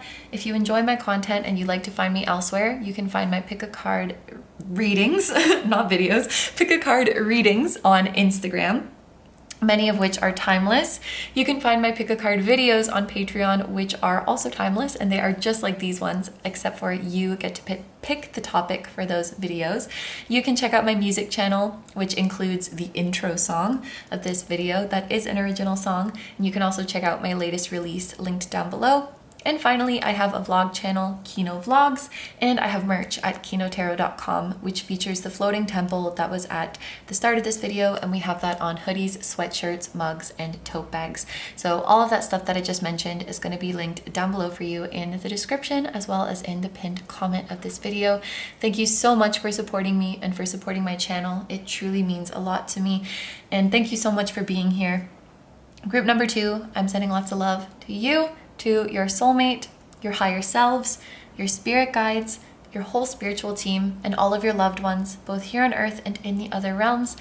And I will see you guys in the next one. Bye-bye. Hi, number 3s. So if you guys chose the Obsidian bracelet, this is going to be a reading all about how you will recognize your soulmate. This is the full breakdown of the reading that we're going to be doing today. So we'll have this reading here on YouTube as well as an extended. And over here on YouTube, we're going to start by seeing some traits of your soulmate that could help you recognize them. And this includes personality traits, physical traits, astrological placements, etc. And then we're going to look at the energy of the connection. So this is how you interact with each other, how they make you feel when you are together. And then we're also going to look at things like signs and synchronicities that you might experience and other spiritual and psychic experiences that could help you identify this person. And then in the extended reading, we're going to flip it around and see how they will recognize you. So what will their process be like of coming to the realization that you are their soulmate, or will they come to that realization? And we're going to see, is it possible that they already recognize you? Is it possible that they already feel the connection, whether they know you yet or not? Are they picking up on your energy? And then we're going to finish off with a message directly from your soulmate. So that is the reading today. Let's get started. We're going to see some traits of your soulmate first. And so I have split up this tarot deck into major arcana, court cards, and then the rest of the minor arcana. I'm going to shuffle and get one card from each of these piles, and then those 3 cards together will represent the energy of your soulmate. Okay, so spiritual team of group number 3, hello. Can we please get a major arcana to represent group number 3's soulmate? We have the beginning with initiation, and this is the Fool. A court card.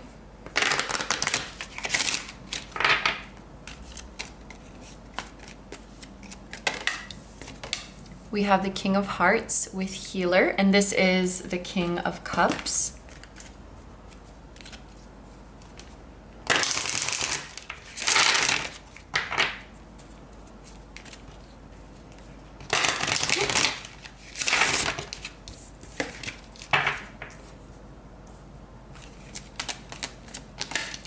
And then for our minor arcana, we have the 5 of Trees with Limitation, and this is the 5 of Pentacles. Okay, so starting over here with the Fool, actually what is coming to me with this energy is that your soulmate is an extremely genuine person. Very much what you see is what you get. And I'm hearing that they don't really have personas, if that makes sense. You know, a lot of people, we have different masks that we wear depending on who we're talking to or what social situation we're in. Maybe we're trying to impress people sometimes. I feel like something that you will notice about this person is that they're the same with you as they are with everyone else. And when you watch their interactions across different social circles, their personality is very consistent. Like they're just very pure, genuine, honest. They only know how to be themselves. They don't know how to be any other way. They are just very pure. This person always tells the truth, and they are never spiteful. Like they don't even know what that feels like, to want ill things for someone or to want to deceive or manipulate someone. They're like, why would I do that? Like that doesn't make sense. It just seems like they have a really pure heart, and kindness and compassion is something that comes very, very naturally to them. This is someone who, at times, they might tell the truth in a bit of a tactless way, but they're just very straightforward in what they want to express. I'm also getting the feeling that this person has a specific skill that is very, very impressive. This is something that they're a natural at, and this is something that everybody knows they are very good at. Like if you mention this person's name, people will be like, oh yeah, they're an amazing singer, just so beautiful, it brings tears to my eyes. Or they're really good at dancing. Just like it's some specific skill. Or like they are amazing at math. They can do mental math in like 3 seconds. There's something that they excel at so much that everybody knows about it, and it's very impressive to everyone. And I'm hearing that it's something that came to them pretty easily, pretty naturally. It's just like something that they have a knack for. This person is extremely intelligent, but they might give off the vibe of being kind of ditzy, if that makes sense. I think that people often could underestimate this person and think that they're like this fool card, think that they're kind of dumb, and then their socks just get knocked off with with how smart they are. And the same way, this person cannot it's also because they're so pure and they're so kind, and they like cannot lie, they cannot be fake. At the same time, you cannot lie to this person. You cannot be fake to this person, because they can just sniff that shit out very quickly. They will call you out because they're so straightforward. They will just call you out right then and there. They'll call you out in front of everyone. Like they don't care. This person is just keeping it real. And the fact that they are kind, it doesn't mean that they're going to suck up to you. It doesn't mean that they're going to flatter you, because they, at the end of the day, they can only be genuine.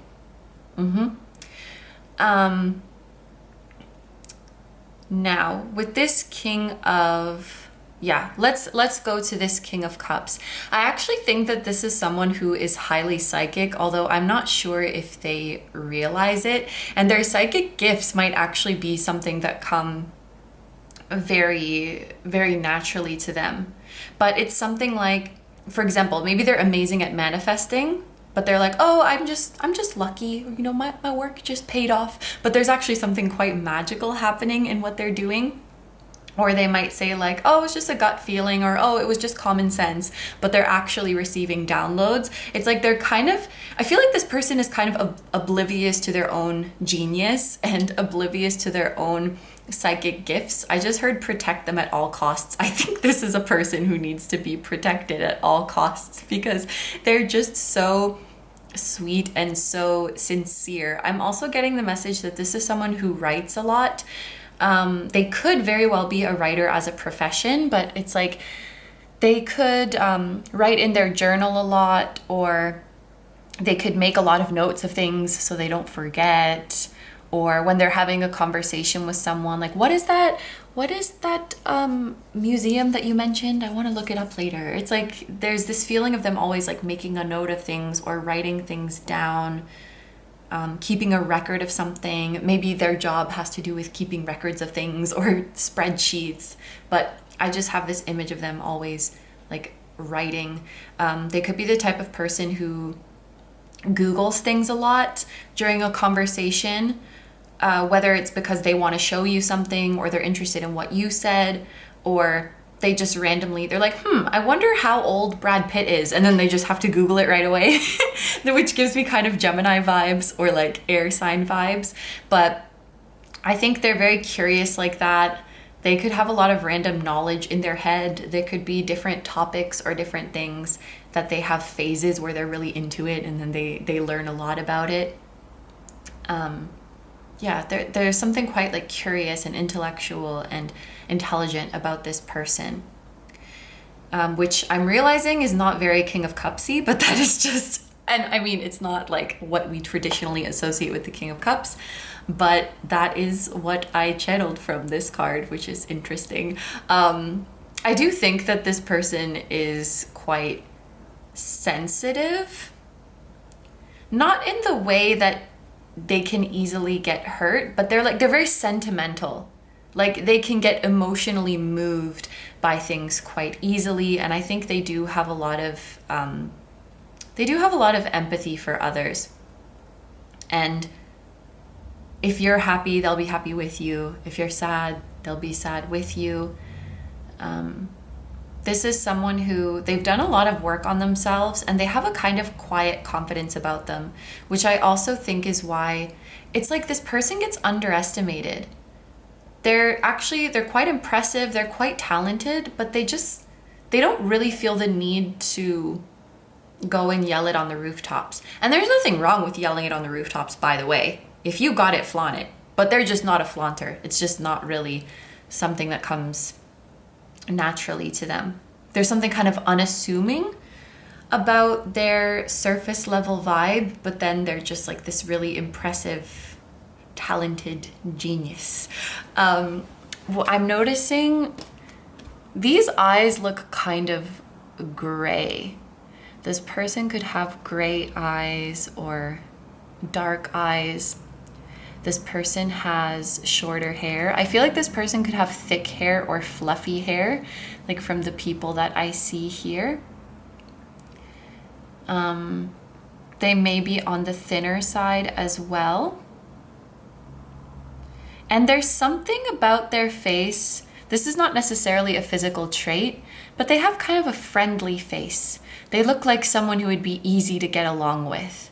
They're not, I guess they don't have like an intimidating look. They have the opposite of a resting bitch face, like a resting friendly face. Yeah, we'll see more into their physical traits.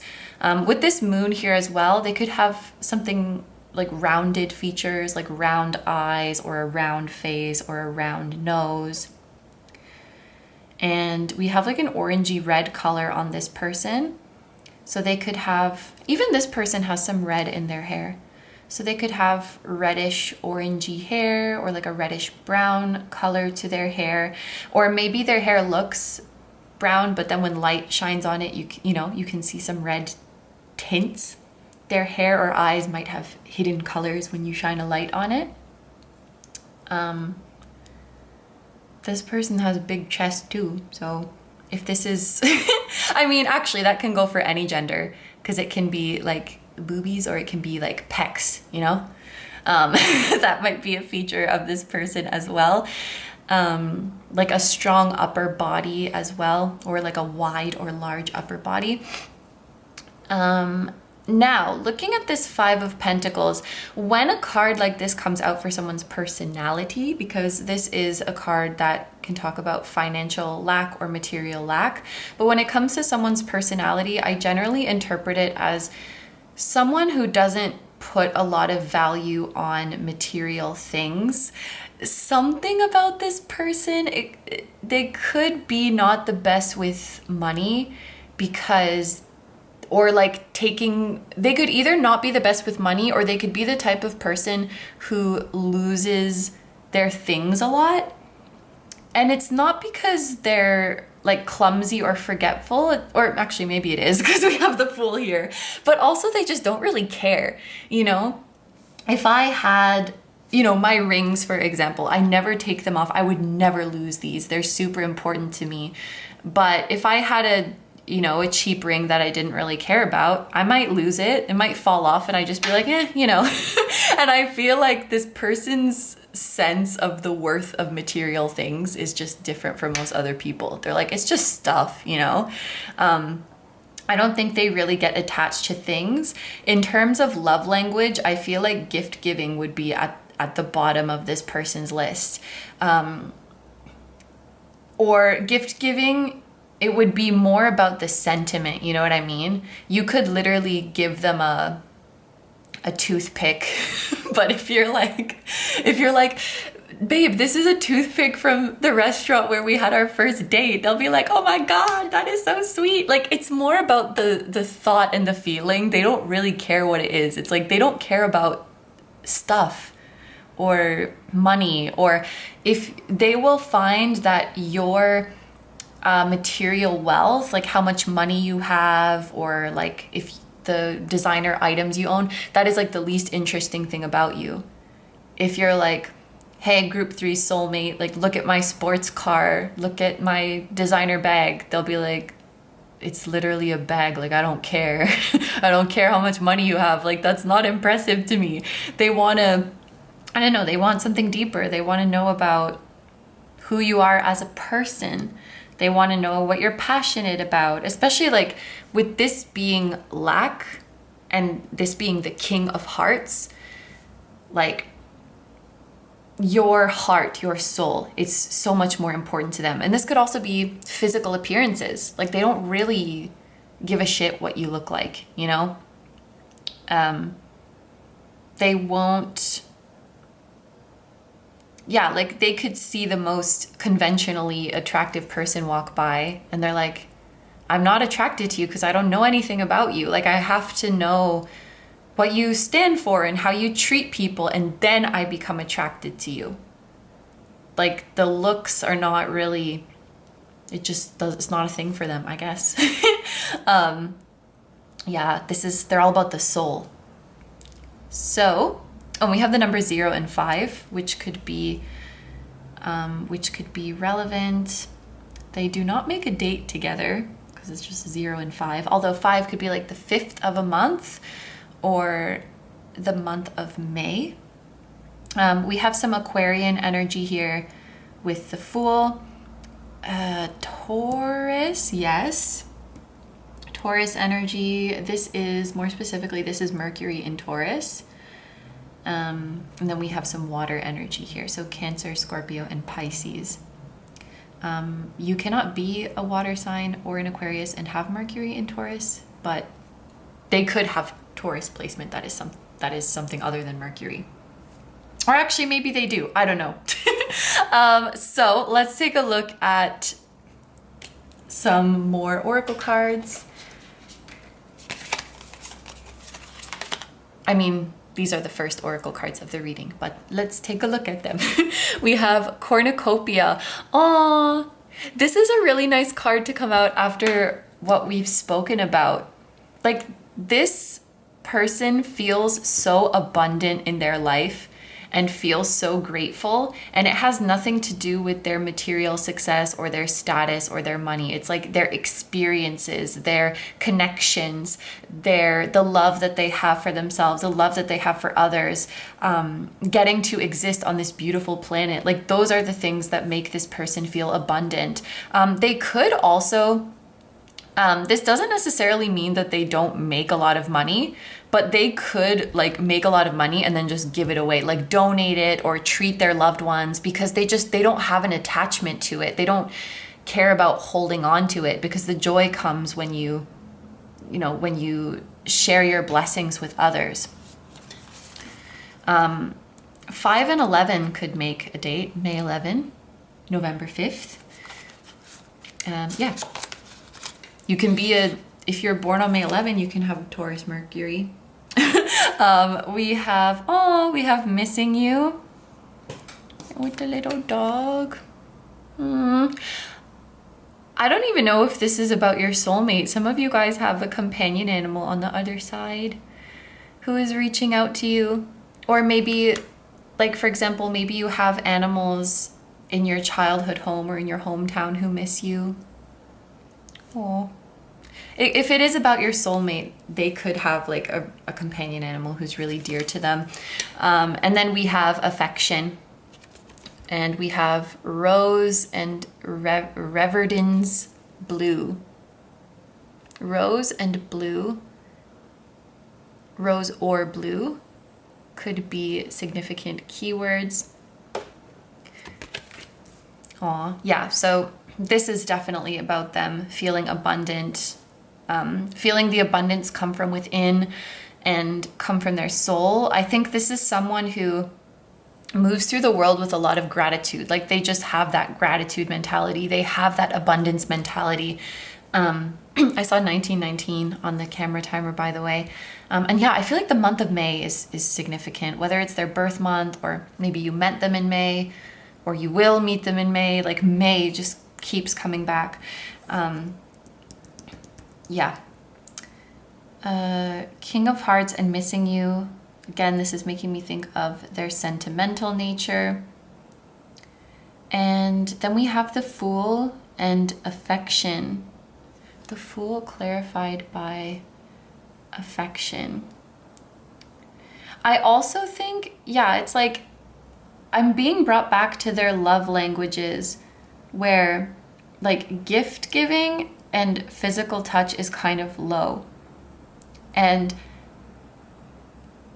what is it? Quality time, acts of service. I feel like those are important. Just like being there for each other, being present for each other. Words of affirmation could be one too, but it's like the physical material things that are kind of lower on the list. And actually, there might be something about you and this person that your love languages are a bit different, which is not a bad thing. It's actually an opportunity to learn how to express love in different ways. Like how to give your love in different ways and recognize someone else's way of expressing it. There could be some things about your minds that kind of work differently, or the way you communicate that is a bit different. And so it's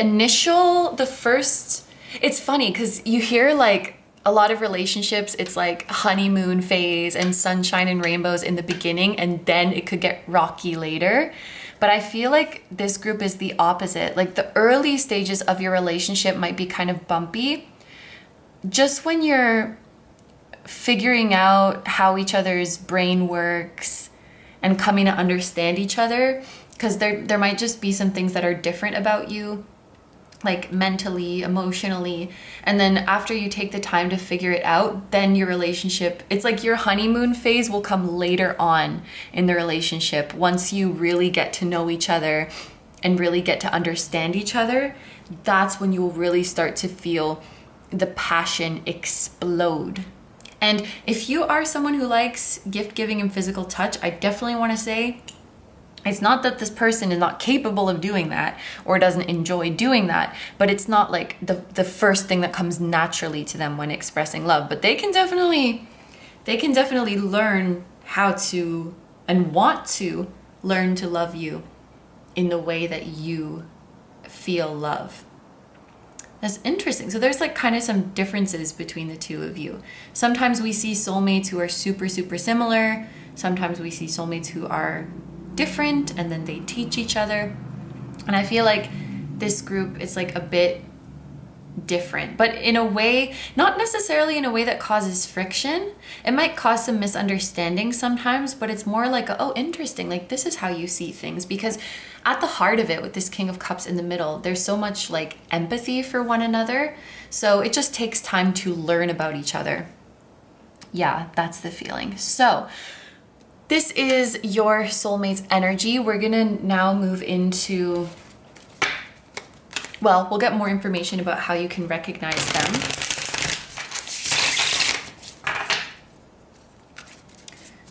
With blue here, like I think we spoke about gray eyes.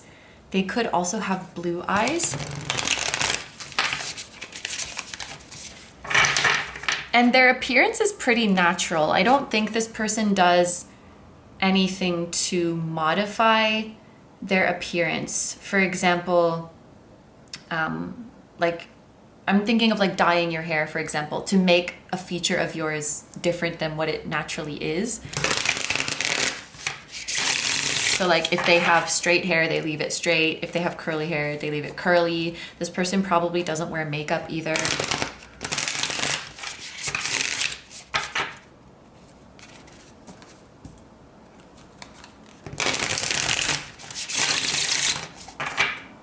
And yeah, I feel like this person is naturally thin. They could have a fast metabolism as well.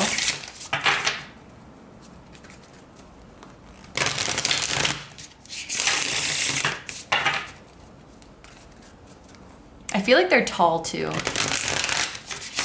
I'm getting like vibes of tall, like long limbs, like long arms or long legs.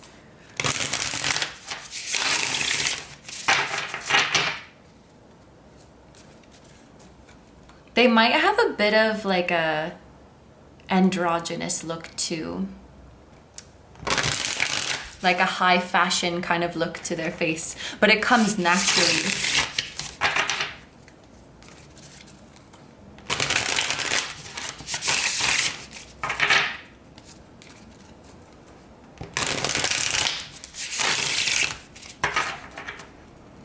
Okay.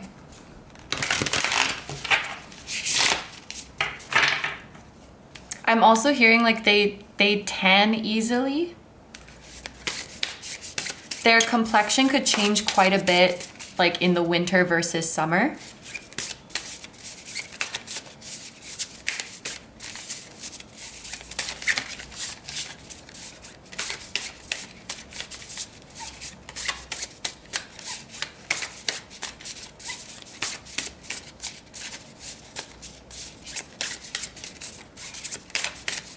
What else does group number 3 need to know to recognize their soulmate? We have the King of Wands, natural born leader, vision, boldness, daring, charm, entrepreneur, power, big picture, optimism, and taking control.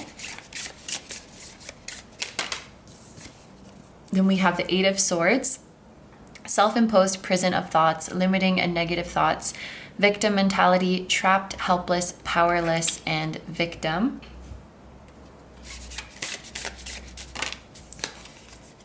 The Four of Swords, rest, relaxation, meditation, renewal, solitude to gather your thoughts, recuperation, retreat, sanctuary, self-protection, and peace. And Ace of Cups. Aw. Love, new relationship, compassion, creativity, new emotions, emotional awakening, deeper feelings, proposal, spirituality, and intimacy. Okay, I don't think I'm gonna read these in order. I think I'm just gonna go where I feel called to. So, with the Four of Swords here, this is gonna be someone that it's like, I don't see you becoming obsessed with them or like I can't get this person out of my mind. I can't stop thinking about them. It's more like when your thoughts are idle, when you're relaxing, they just kind of gently pass through your mind and you're like, oh, hi, there you are. Like thinking about them feels very nice. I don't think, like how you will recognize them is that you don't feel obsessive or like desperate. You're not stressing over them. This is a union that just feels like easy and natural. And I think you think about them a lot, but it never feels like they have a hold on your brain. It's like, oh, my heart is full of you and my mind is full of you. I hope that makes sense. I think that if you meditate, visions of them will pop up a lot in your meditations. If you dream, they will appear a lot in your dreams. And different to some other group, I forget which one, but I think you'll actually be able to see them. You know, sometimes you dream about someone and they don't look how they actually look in the 3D. I think you'll be able to see them very vividly in your dreams and in your meditations. If you draw, you might draw them or be able to like accurately draw them. Drawing could be something else that this person does, because I saw them like writing on paper a lot. Yeah, they will come to you in your peaceful moments. They will come to you in your moments of idle thoughts. They'll come to you when you're sleeping. The way their higher self appears to you, it feels very peaceful. It doesn't feel like intense. It doesn't feel forceful. And that makes a lot of sense. Like, their soul is just so natural and pure and calm and soothing. They have a very soothing soul. I think this person has an old soul. You probably do as well. And I also think there's something about your connection to this person that deepens your spiritual journey, that unlocks your psychic abilities, or maybe that even gets you interested in spirituality in the first place. Like, this relationship and this connection might be a catalyst to you deepening your spiritual understanding, or learning more about spiritual concepts, or deciding that you want to work on strengthening your spiritual gifts. This soulmate journey and like your spiritual journey seem to be quite closely tied. I'm hearing that they appear in your dreams when they have a message for you. So it's not like you are manifesting them in your dream. It's literally like they are coming to you. They come to you when they want to tell you something, when their soul wants to share a truth with you or share a new perspective with you, or when their soul wants to bring you some information, they appear to you.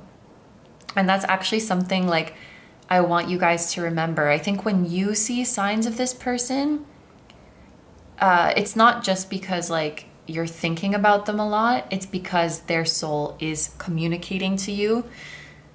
There's something that they want you to know. There's like something that they feel you're ready to learn about life. And I'm hearing that it might take a bit of work, but you could decipher the symbols from any dream you had about them. There's like a meaningful message. They come to you with purpose. It's not just like random images that your brain is concocting. Like, they come to you when they really have something to say to you. Yeah. And this person's soul has so much love for you. And they're very grateful to you because you in the 3D, you're going to make this person fall in love with themselves a lot more. And they're going to make you fall in love with yourself a lot more. That's another way you'll recognize them, is that when you come out of interactions with them, you love yourself even more. There could be an element of this relationship that highlights your insecurities, but it's not because this person makes you feel insecure. It's actually quite the opposite. They lift you up to the point that you realize, I don't deserve to feel insecure. Like, I got to do something about this. It's like that kind of thing. You come out of interactions with them like, wow, I should really believe in myself more. I should really work through my fears. You know, they bring up your fears and insecurities so that you can work on them. They don't make them worse. They just bring them to light so that you can heal them. When you come out of interactions with your soulmate, it's almost like you come out of them liking yourself more. You come out of them feeling happier. You come out of them feeling more confident. You come out of them believing in yourself more. That's a big thing that you will recognize about how they make you feel. I think that's what this King of Wands is talking about, like the confidence. When they come to you like as their higher self, it's like their higher self comes across just a bit more like rugged and masculine than they may appear in the 3D. Their soul is super powerful, but also has a quiet confidence about them. I think that working on confidence is like a big thing in this relationship, but it's like you're working on it together, you know? It's not like, oh, this person makes me feel insecure because they're out of my league. It's like, this person makes me realize I should be more confident. It's like that. So I think a lot of how you recognize them is how they make you feel. And also because their higher self is always coming to drop truth bombs on you. Like they're coming to teach you a lesson. They're coming to share a truth with you. They're coming to share a deep message. If you have dreams about this person, like please decipher them, because I promise there's some like deeper message in them. They're not just messing around. But yeah, I think their higher self comes to talk to you quite a bit because they just want to share things with you. So I also want to look at a card from the Work Your Light Oracle. Oh, and we have soul writing. Like writing is a big part of this person's life or your relationship. You guys could be like writers, drawers, painters, artists. You might write letters to each other. You can also communicate to their higher self through writing. Automatic writing could be a way that you connect with this person's higher self, or their higher self could appear and talk to you through someone else's writing. For example, you are reading a book and words or sentences jump out from the page, and that is them communicating to you, or the number of the page you saw that message on is very relevant. Even if it's not books, it could also be, you know, virtual, online, social media, caption, or blog post that they're speaking to you through. When they're not speaking to you through dreams, they speak to you through writing, through written word. Could also be like signs, billboards, ads on the train, you know, things like that. Words will pop out at you. This is how they talk to you. Yeah, like Gemini energy is coming through too.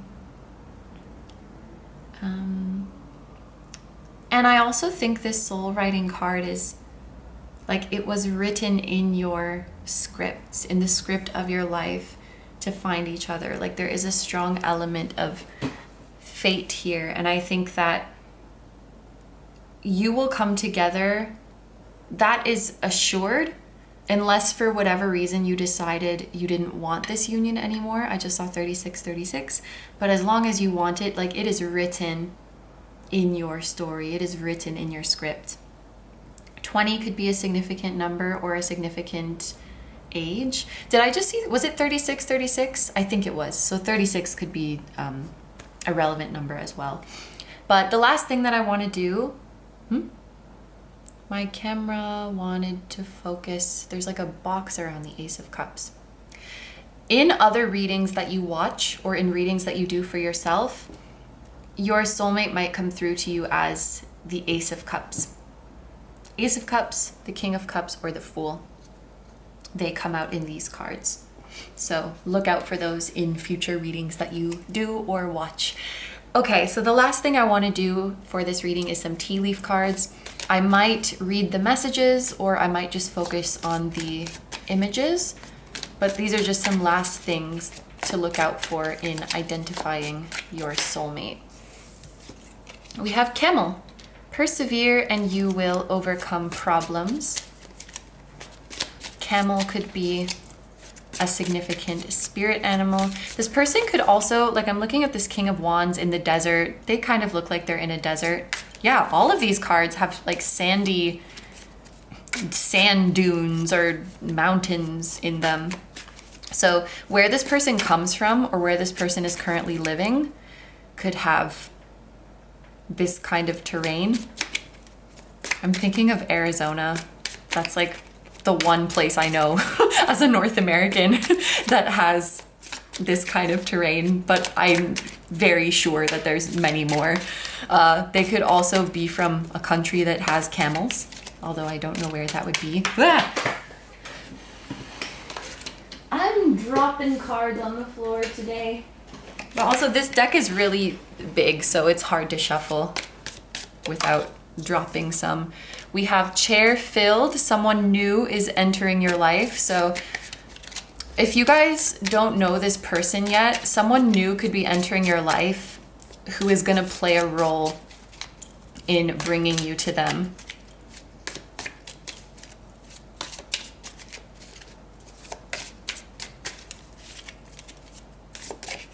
I also feel with this person sitting down, it's like there may not be a lot of action required on your part right now. I feel like you're just sitting here and allowing this partnership to come to you, and your soulmate's like the camel who is walking towards you.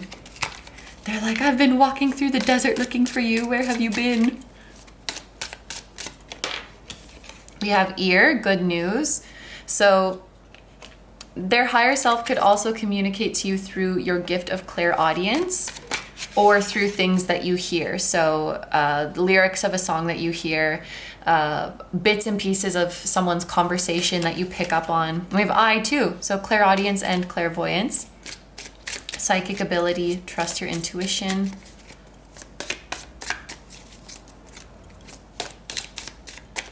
And let's get one more.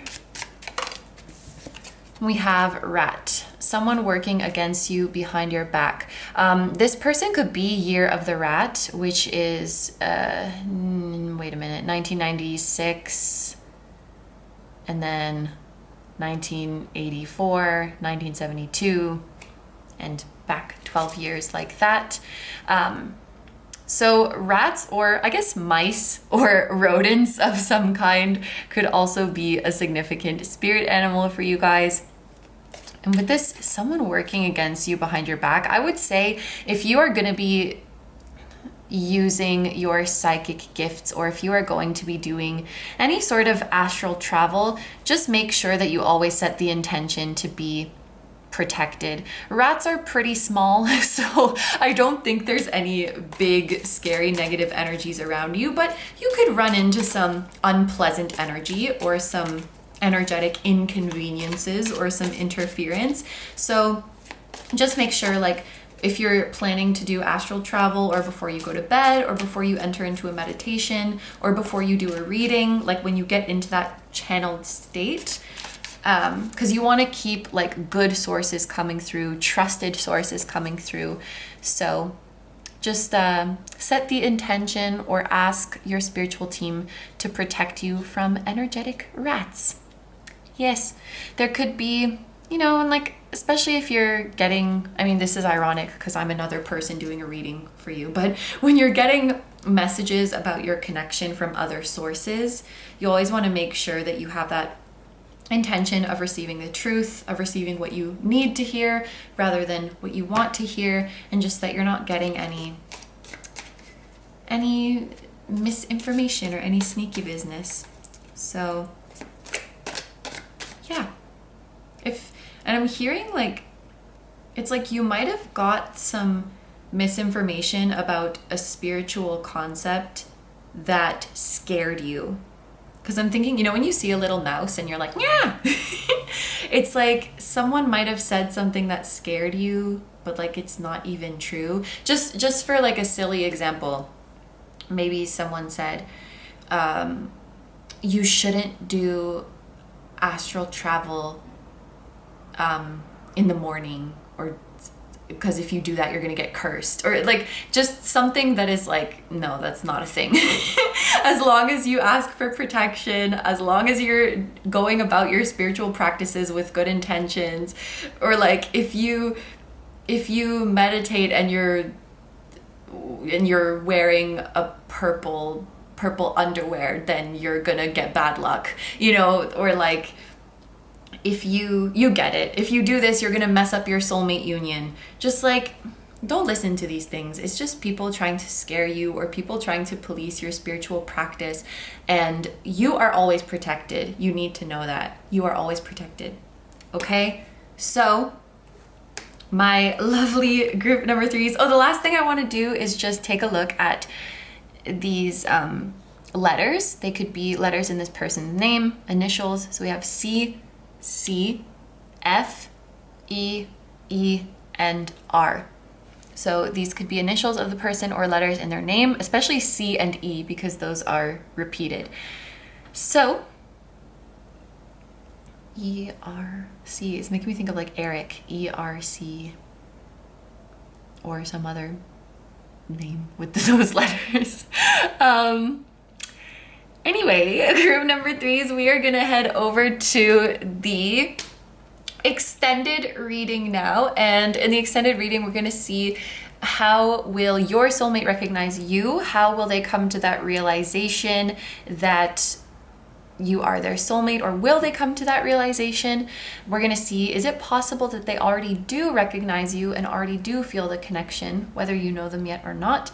And then we're gonna finish off with a message directly from your soulmate. So if that sounds good to you and you would like to join me over in the extended reading, then that will be linked down below for you. However, if you're gonna leave the reading here, I wanna say thank you very much for letting me do this reading for you. I just saw 4444. I hope you have a wonderful day or night whenever you're watching, and I wish you all the best. Please take good care of yourself, stay healthy. Don't forget to like, comment, and subscribe if you feel like doing that. If you enjoy my content and you would like to find me elsewhere, you can find my pick a card readings on Instagram, many of which are timeless. You can find my pick a card videos on Patreon, which are also timeless, and they are just like these videos, except for you get to choose the topic. You can check out my music channel, which includes the intro song of this video. That is an original song. And you can also check out my latest release link down below.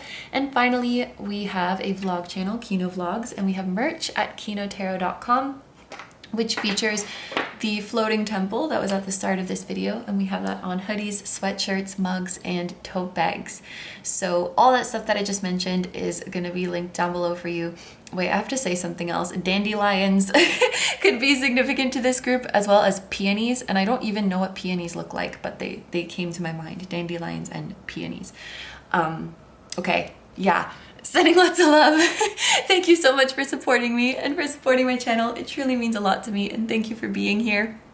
And I'm sending love to you, your soulmate, your higher selves, your spirit guides, your whole spiritual team, your loved ones, and your animals, both here on Earth and in the other realms. And I will see you guys in the next one. Bye-bye. Hi number fours, so if you guys chose the Kunzite bracelet, this is going to be your reading all about how you will recognize your soulmate. And here is the full breakdown of the reading that we're going to be doing today. We will have the reading here on YouTube as well as an extended. And over here on YouTube, we're going to start by seeing some traits of your soulmate that could help you recognize them. So that will include personality traits, physical traits, astrological placements, and things like that. And then we're going to take a look at the energy of the connection. So this will be like what your interactions are like, how you get along together, how they make you feel, how you feel when you're with them. That can also help you recognize them. And we'll also take a look at things like signs and synchronicities that might pop up, and other spiritual or psychic experiences that you may have leading up to meeting them or after you meet them. And then in the extended reading, we are going to flip things around and see how will your soulmate recognize you. And what is that process going to be like for them as they come to that realization? And we're also going to see whether it's possible that perhaps they already do recognize you. Maybe they already do feel this connection, feel your energy, even if you haven't met them in the 3D. Whether you know them yet or not, this question can still apply, because they could of course still feel your energy from a distance. And then we are going to finish off with a message directly from your soulmate. So that is the reading for today. And let's get started with their traits. So I have this tarot deck here. I've divided it into major arcana, court cards, and then the rest of the minor arcana. I'm going to pull one from each of these piles, and then those three cards together are going to paint the picture of your soulmate's energy. I really like how this candle's like super smooth because it melted and then like hardened again, and the flame is making such a pretty reflection on like the glossy surface. That's so nice. Okay, so group number 4. I just saw 222, by the way. Group number 4. Group number 4's spiritual team. Hello. Thank you for being here. Can we please start with a major arcana to represent group number 4's soulmate? We have the universe with expansion, and this is the world.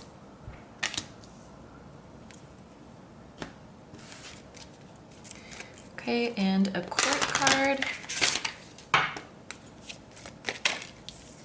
Ooh, the Knight of Trees with the word custodian. This is the Knight of Pentacles.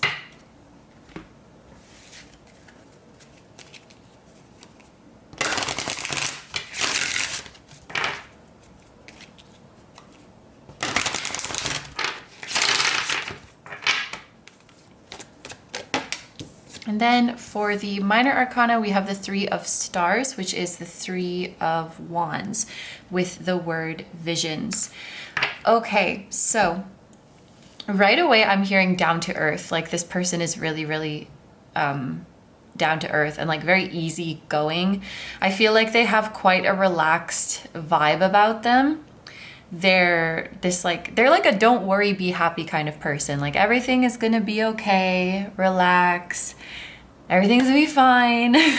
They're just like going through life slowly and steadily. I'm feeling kind of Taurus vibes from this person. It could be because we have an earth sign card here with the Knight of Pentacles. And also the world is fixed signs. And so Taurus is an earth sign and it is a fixed sign. And then this is actually Aries, the 3 of Wands. So Aries and Taurus energy could be relevant to this person. They could have those placements, or Aries and Taurus season could be relevant. So around late March to late May, that could be a significant time for this connection. The numbers 21 and 3 could also be significant, which interestingly, 21 does reduce to 3. March 21st could even be a date, which is the start of Aries season. But anyway, let's take a look at some traits of this person. With the universe here, with expansion, and with this person who looks like they're in a meditative pose, this is actually, could even be the only group. This hasn't come up super often where I get like very spiritual vibes from the soulmate that I am reading for. But if in any of these groups today, there was a spiritual person, I think it is this group. Like, I think it's highly likely that your soulmate is a spiritual person and that they have some form of spiritual practice, some way where they actively connect to the universe and connect to their higher self. Even this kind of looks like souls to me, or light beings hanging out together. This person definitely believes in fated encounters, maybe even believes in soulmates and soul family. And even their demeanor, this like, don't worry, everything is going to be fine, that may even come from their spiritual practice. This idea that I know that the universe has my back because the universe talks to me every day and I connect with the universe every day. This person really has faith in the universe and that everything is going to turn out well for them. And I think that just being around them, you will feel this too. So the first ways that you can recognize this person is they will have some kind of spiritual practice. And when you're together, you will inevitably feel more connected to the universe and you will feel like everything is going to be okay. I think this is someone who you find very cool. So there could be something about their aesthetic that is very cool to you, or just the way they carry themselves, the way they present themselves that you find is quite cool or impressive or admirable or aspirational. It's this feeling that you look up to them. They could also have talents that you really look up to, and talents that you want to develop in yourself as well. And Something about travel could also be relevant here because we do have the World and we also have the Three of Wands, which often makes me think of travel. This could be someone who, like, travel is a really big passion for them. They have maybe gone on trips where they visited several countries. They could be from a different country than you, or they could be at a physical distance from you right now. But I just have the image of someone who lives kind of a more minimalist life. Like, they don't have a ton of material possessions, and then they spend their money on travel. They spend their money on experiences, on things that will enrich their soul. And I think with the World, this person is very likable and very popular. When they were younger, when they were a child, it's funny. They might have been teased a little bit for being weird or for being different. But now that they're grown up, it's like everybody wants to be their friend. Everybody wants to be like them.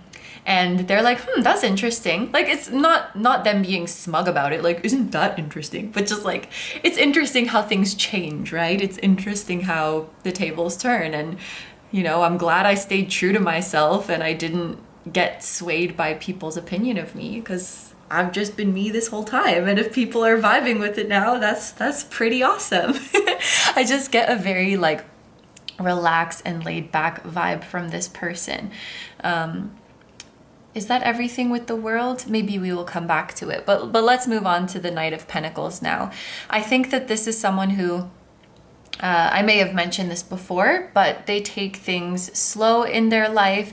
This is not someone who gives into like instant gratification, or they're incredibly patient, and everything that they do is like a labor of love. So they just put in little efforts day by day and watch things grow slowly. I think that this person is extremely hardworking and extremely perseverant, but they don't have that drive of like, I need to do more, I need to go bigger. I think they just want to be, and they just want to create. And when they feel passionate about something, they put a lot of effort into it. But if they don't feel passionate about it, they don't force it. I think it's really important to this person to live their life in a way that feels natural, and for things to grow in a way that feels organic. I do think that this person practices manifestation, but I think they more so use it as a way to like amplify energy that is already there.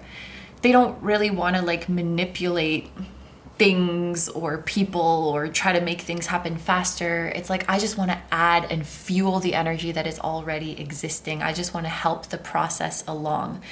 I do think that this person favors nature. They could really enjoy spending time in nature.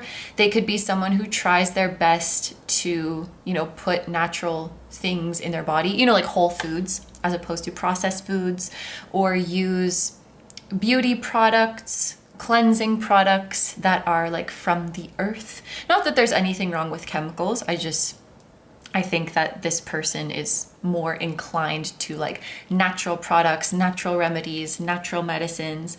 And I think this person does have a strong connection to the earth, a great love for the earth and the beings on it. So people, animals, plants, the environment could be something that is really important to this person. And maybe one of the reasons that they enjoy traveling is because they get to see different kinds of people and connect with different people and see different wildlife and different architecture and different like natural landscapes.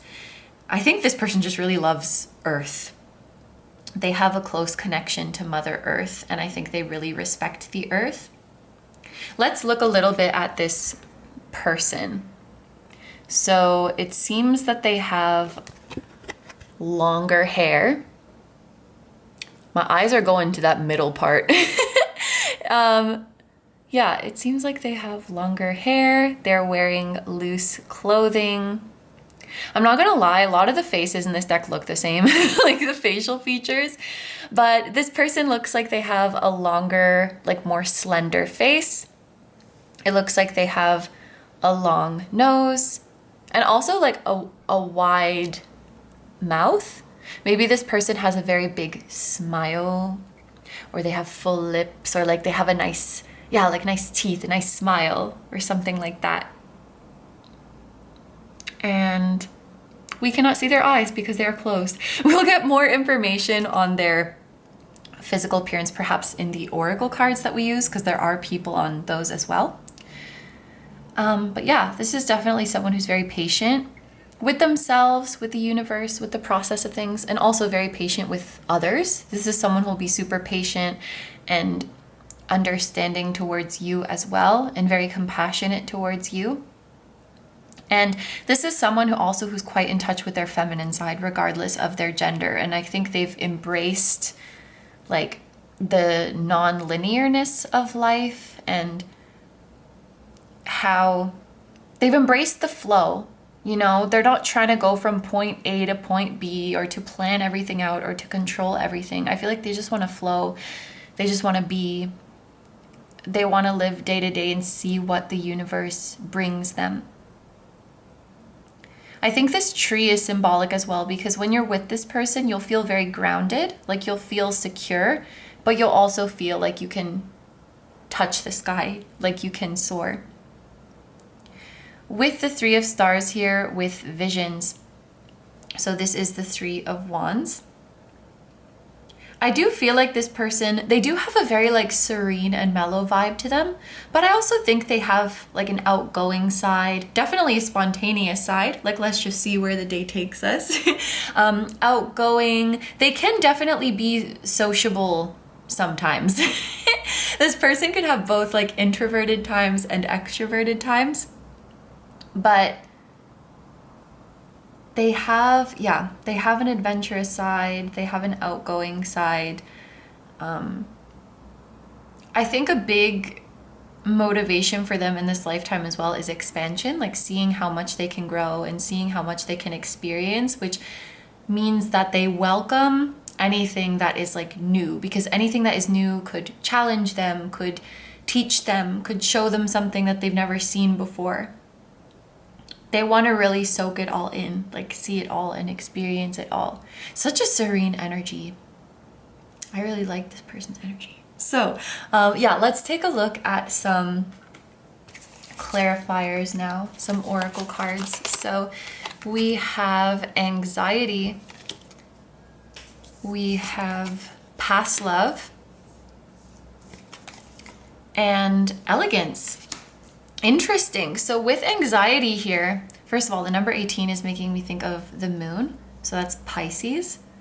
Pisces, Aries, Taurus, all signs that are next to each other, which could be relevant placements or again, a relevant time frame, late February to late May. This chill, laid back vibe that we see in this person, it appears that they were not always this way. I know that this says past love, but I'm thinking of this as like a past energy. I do feel like this is someone who has struggled with a lot of anxiety. Like they didn't come out the womb like love and light, peace and love, everything is fine. I think this inner peace and this connection with the universe that they've developed, well, actually, maybe they did come out the womb that way, and then life was being life and messed them up. As you know, life has a way of doing that. But yeah, I think it took a lot of inner work to restore their peace. Like this is someone who I think has struggled with mental health, or struggled remaining positive, or struggled cultivating that peace. And I think this is someone who, you know, where they're at now, they have a lot of empathy for those who are struggling. And something that might be very important to them and even a part of their life purpose is to be a healer of some kind, to help others who are struggling with the human experience, with having a brain, because, you know, that can be freaking hard, you know. Yeah, I think that's super important to them. They want to share their voice, they want to share their ideas and help others find their peace and help others cultivate their connection to spirit. With past love here, I think that this is someone who, in general, like they have love and compassion for everyone, but I think they're quite selective with who they enter into intimate connections with, because perhaps they've realized, as someone who has struggled with anxiety, that who you surround yourself with can, and I mean, it often is a big part of your well-being and how you view yourself and your mental state.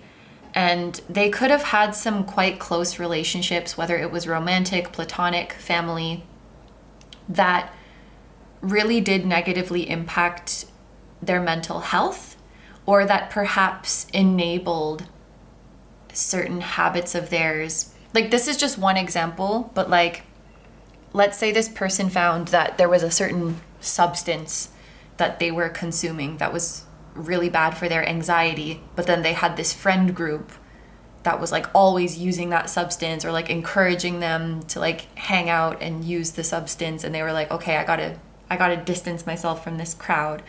Or maybe it was more an emotional thing, but in some way or another, I think this person has realized the ways in which like people close to them can really impact their mental health, even virtually as well. Like, the people you follow, the people whose content you consume can really affect your mental health. So they've cultivated this inner peace, but now they also realize they have to maintain it, they have to defend it, and so they are super, super selective. And that might be, as I'm channeling this energy, that might be something that you guys can relate to as well. You might do this as well, or maybe you are encouraged to do this. Yeah. Is there anything else that I'm seeing in terms of physical traits? I'm feeling brown or dark hair, because we have dark hair. This butterfly is black, so, kind of. And we do have a bit of lighter for some of you. And let's look at facial features. This is gonna sound weird, but I feel like everyone has like nicely shaped lips, or there's something about their mouth, whether it's their lips, their teeth, their smile, that just stands out.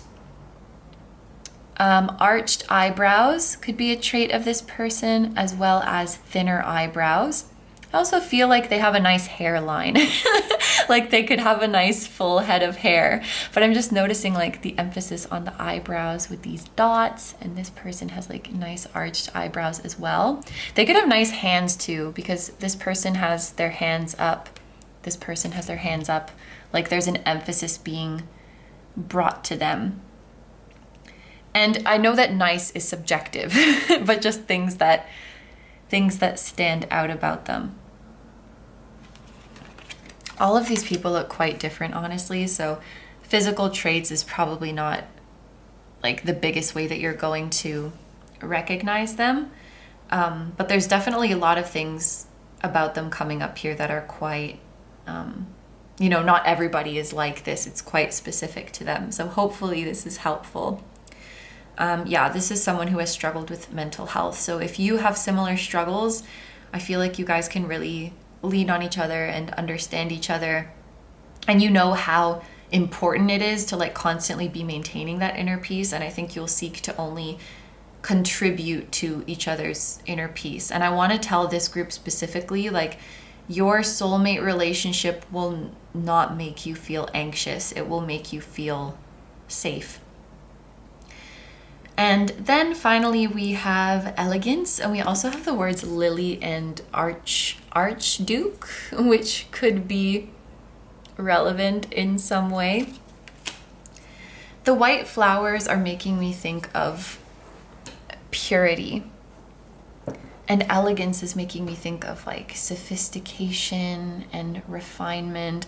I feel like this is the energy of this person's soul. I don't really know how to describe it, but I think they have a very elegant soul, a very sophisticated soul.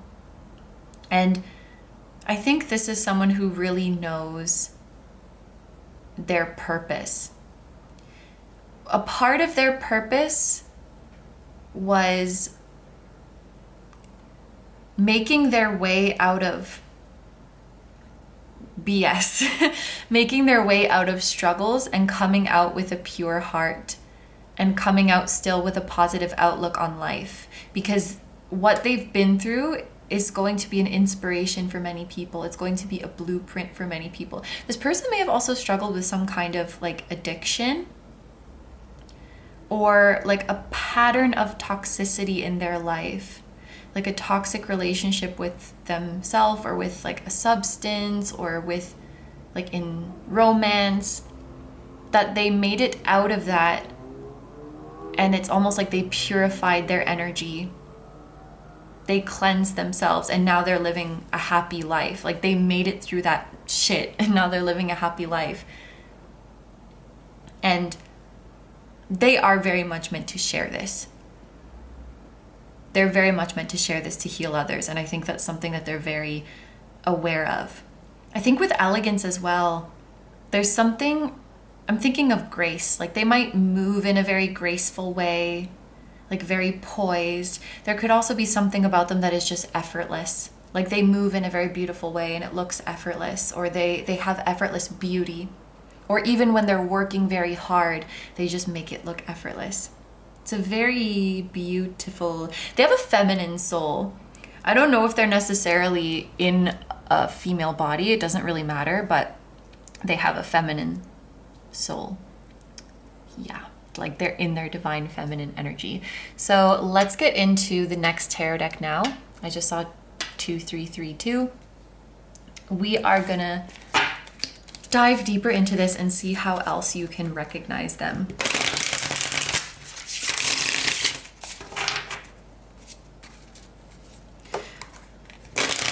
Also, just looking at these two cards again, another way that you can recognize them, you know, we mentioned that this person will not make you feel anxious, but there could be things in the relationship that trigger anxiety because of a past relationship. This is just like a hypothetical example, but let's say in a past relationship, your partner would yell at you when you were late, or like they would get really angry and they would be moody for the rest of your night together. And then when you're with this person, you realize that you're gonna be 10 minutes late and you start freaking out. And you text them like, hey, I'm really, really, really sorry. Like you're apologizing profusely. I'm so sorry I'm gonna be late, and explaining like this is why and trying to show it's not your fault. And they're like, oh, it's okay. Like I'm just chilling, take all the time you need. Where you were bracing yourself for it to be this huge problem and it was bringing anxiety to you, you realize that it's really not a big deal, and like there's nothing to worry about. Like why would I be upset about that? I'm happy to see you and I want you to get here safely. It's like, and you know, it doesn't have to be that exact example. It could be so many different things, but I think one way you'll recognize them is that you would feel anxiety bubbling up as if, oh no, something's gonna hit the fan or this is gonna cause an argument, and then it's like, we're good, you're good. You're good, group 4, you know, everything's fine. Yeah, like you'll just feel safe and at ease. That's a really big thing, and comfortable.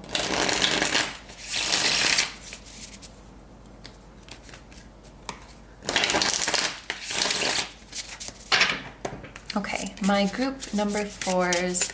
What else do you need to know to help you recognize this person? Aw. 6 of Cups.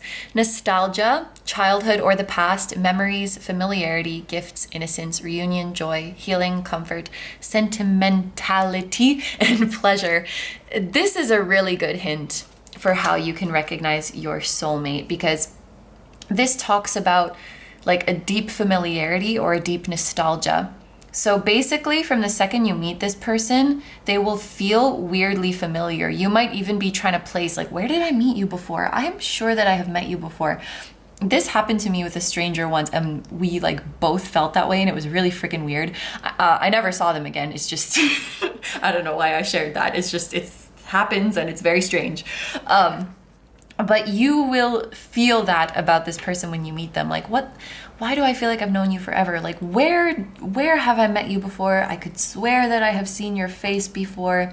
There could also be something about them that reminds you of your childhood, like in a good way, the sweet memories of your childhood, something you enjoyed when you were a kid. This is kind of weird, but it could be something about a smell.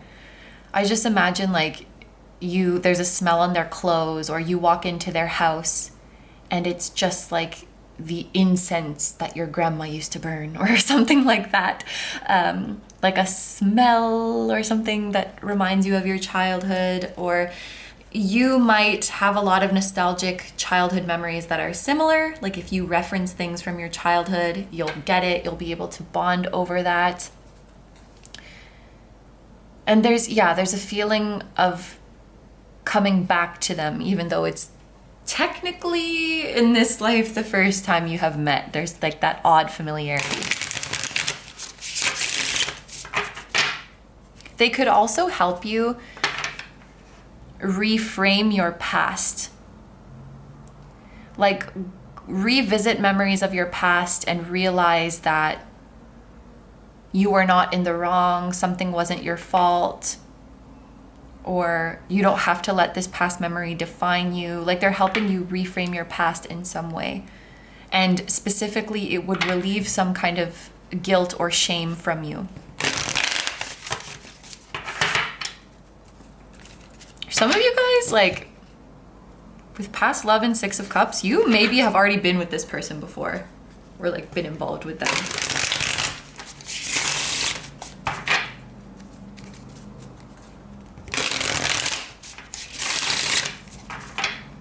This is also super specific, but you could have the same number of siblings, like you're both only children, or you both have 3 siblings, or even the same sibling composition, you know, like you both have 2 older sisters, you both have 1 older brother and 1 younger brother, kind of thing.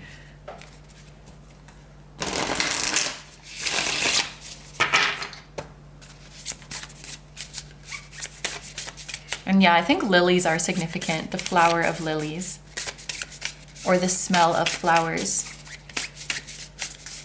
And on that note, bees could also be significant. If you see like a bumblebee hovering around a flower, that could be your soulmate's higher self.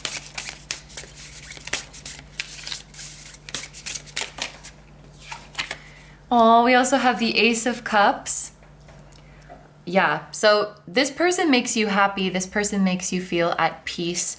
Love, new relationship, compassion, creativity, new emotions, emotional awakening, deeper feelings, proposal, spirituality, and intimacy. So another way that you can recognize them is after they come into your life, you will feel a lot more creative. Like you will start creating things. If you already identify or are an artist, or if you feel like you're a creative, you will definitely be bursting with inspiration and with new ideas, and not necessarily to make something of it or to sell it, but just like getting back into the enjoyment of creativity and enjoying making art just as a form of like therapeutic, it's self-expression, it's pleasure. You're just like really reconnecting to that joy of creating.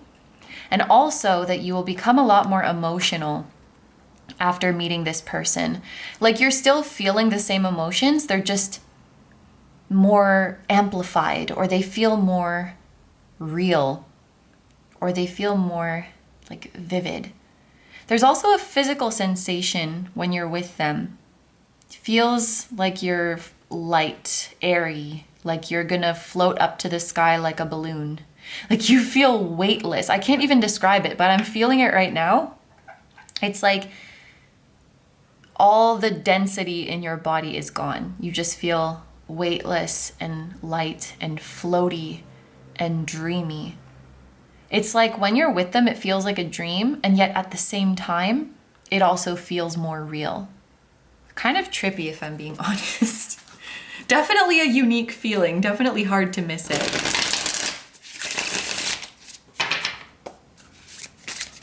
Yeah, I also feel like trees are significant. One of your dates Go-to dates might be like going for walks or going for hikes, you know, being outside, or you might do outdoor dates like, yeah, like camping.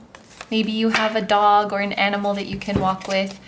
Ooh, we have the Nine of Pentacles, abundance, luxury, self-sufficiency, self-worth, financial independence, leisure, rewarded efforts, success, and achievements. This person will come into your life or come back into your life, it looks like, when you are at a very good place in your career. This could look like you having financial freedom, you making good money, but doing well in your career can just also mean that you're feeling confident in your career, you're feeling like things are going in the right direction, you're happy with what you're doing. It's at a point in your life where you feel fulfilled and you feel good about the state of your career. It's around that timing where this person will come into your life. I feel like it's like around, something's gonna happen around like 10 months from now to a year. It could be something big in your career, but that like time frame just came into my mind. Also, previously I saw 2332, and then now I just saw 3223. So like 2s and 3s are ways that this soulmate's higher self communicates with you. Repeating 2s, repeating 3s, flowers, bumblebees. Also, this soulmate will come into your life at a point where you have kind of detached and you feel like you don't really need it. It's not that you don't want it, but you just feel like you don't need it. You're feeling independent, you're feeling like you're thriving, you're enjoying your life, you're feeling fulfilled. That's around the timing that this person will come in. So if you're starting to feel like you're getting into that energy, that is a very strong sign that they are about to come into your life or come back into your life.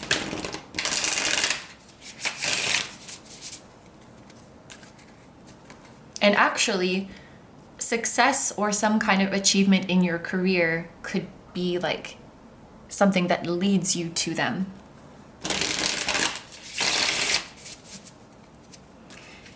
In other readings that you watch or that you do for yourself, your soulmate could appear as the Knight of Pentacles. Or the Six of Cups. And we have the High Priestess that fell out. And that's like the divine feminine. Intuition, mystery, sacred knowledge, divine feminine, inner knowing, subconscious, spirituality, higher power, inner voice. Group number 4, I'm sorry, because this probably sounds really annoying. Like, how will you recognize your soulmate? I want to be like, you'll just know. But like, you will. With the High Priestess, with the Six of Cups, it is really a deep knowing. Like, you will just know. You will feel it in your bones. You will feel it in your gut. Like, this is your inner knowing. This is your inner voice. Yeah. And also, I think like a big giveaway too is that I think you're both spiritual people, and I think you both have a lot of the same views on spirituality, even if it's different from the conventional beliefs or the conventional discourse. Like, the connection that you have with the universe and your spiritual practice, I think, would be super similar. And there's also a message for this group, like, for you watching group number 4, many of you are encouraged to do some kind of energetic, like, purge or a detox of something. Because I just had the feeling of, like, symbolically, I had the feeling of like, you know, like purging something from your body. Which I think is like a symbol for purging some kind of energy, or maybe there's a habit that really wants to not be a habit anymore, or there's something that you're putting in your body that your body doesn't like, or something you're consuming, whether it's that could also be ideas that you're consuming, a mindset that you're entertaining. It wants to go away, it wants to be purged. Yeah.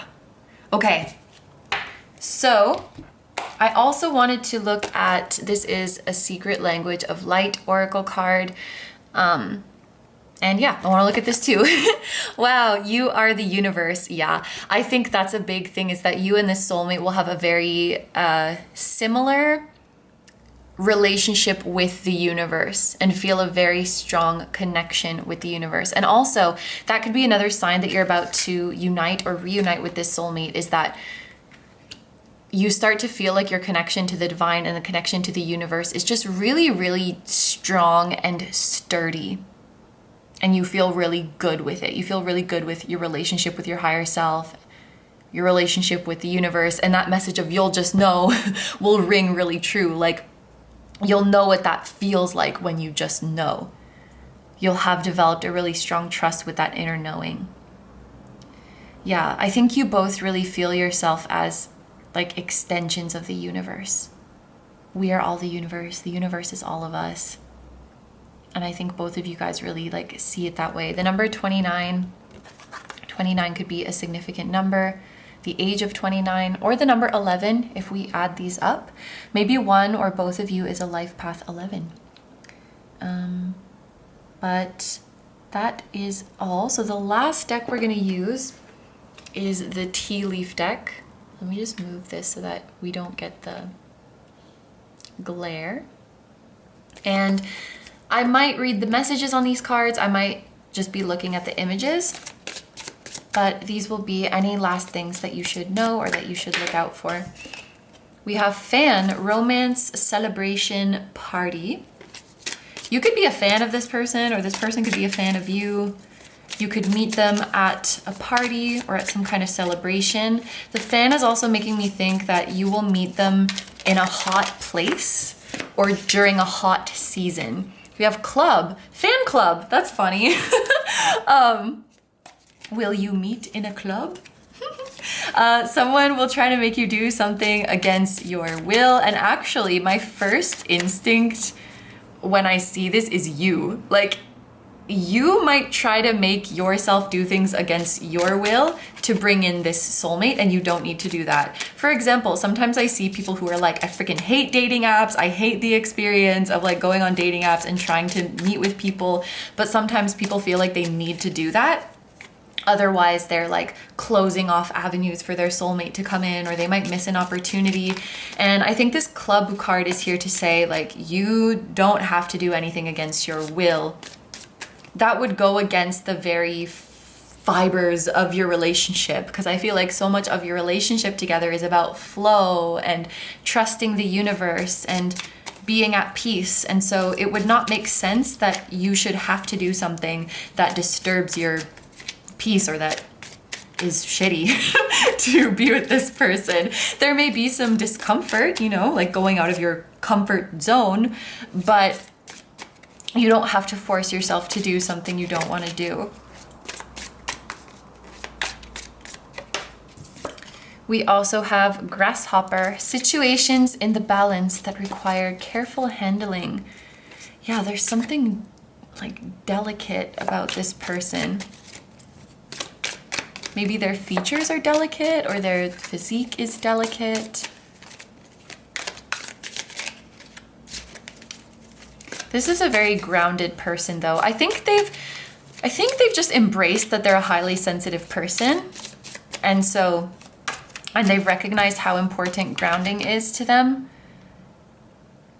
And they've done a really good job at maintaining their stability. A grasshopper was making me think of like, go touch some grass. And I think they have gone and touched some grass. And I think they've reached a point in their life where they remain unbothered and thriving. We also have pale, time to get out of a situation.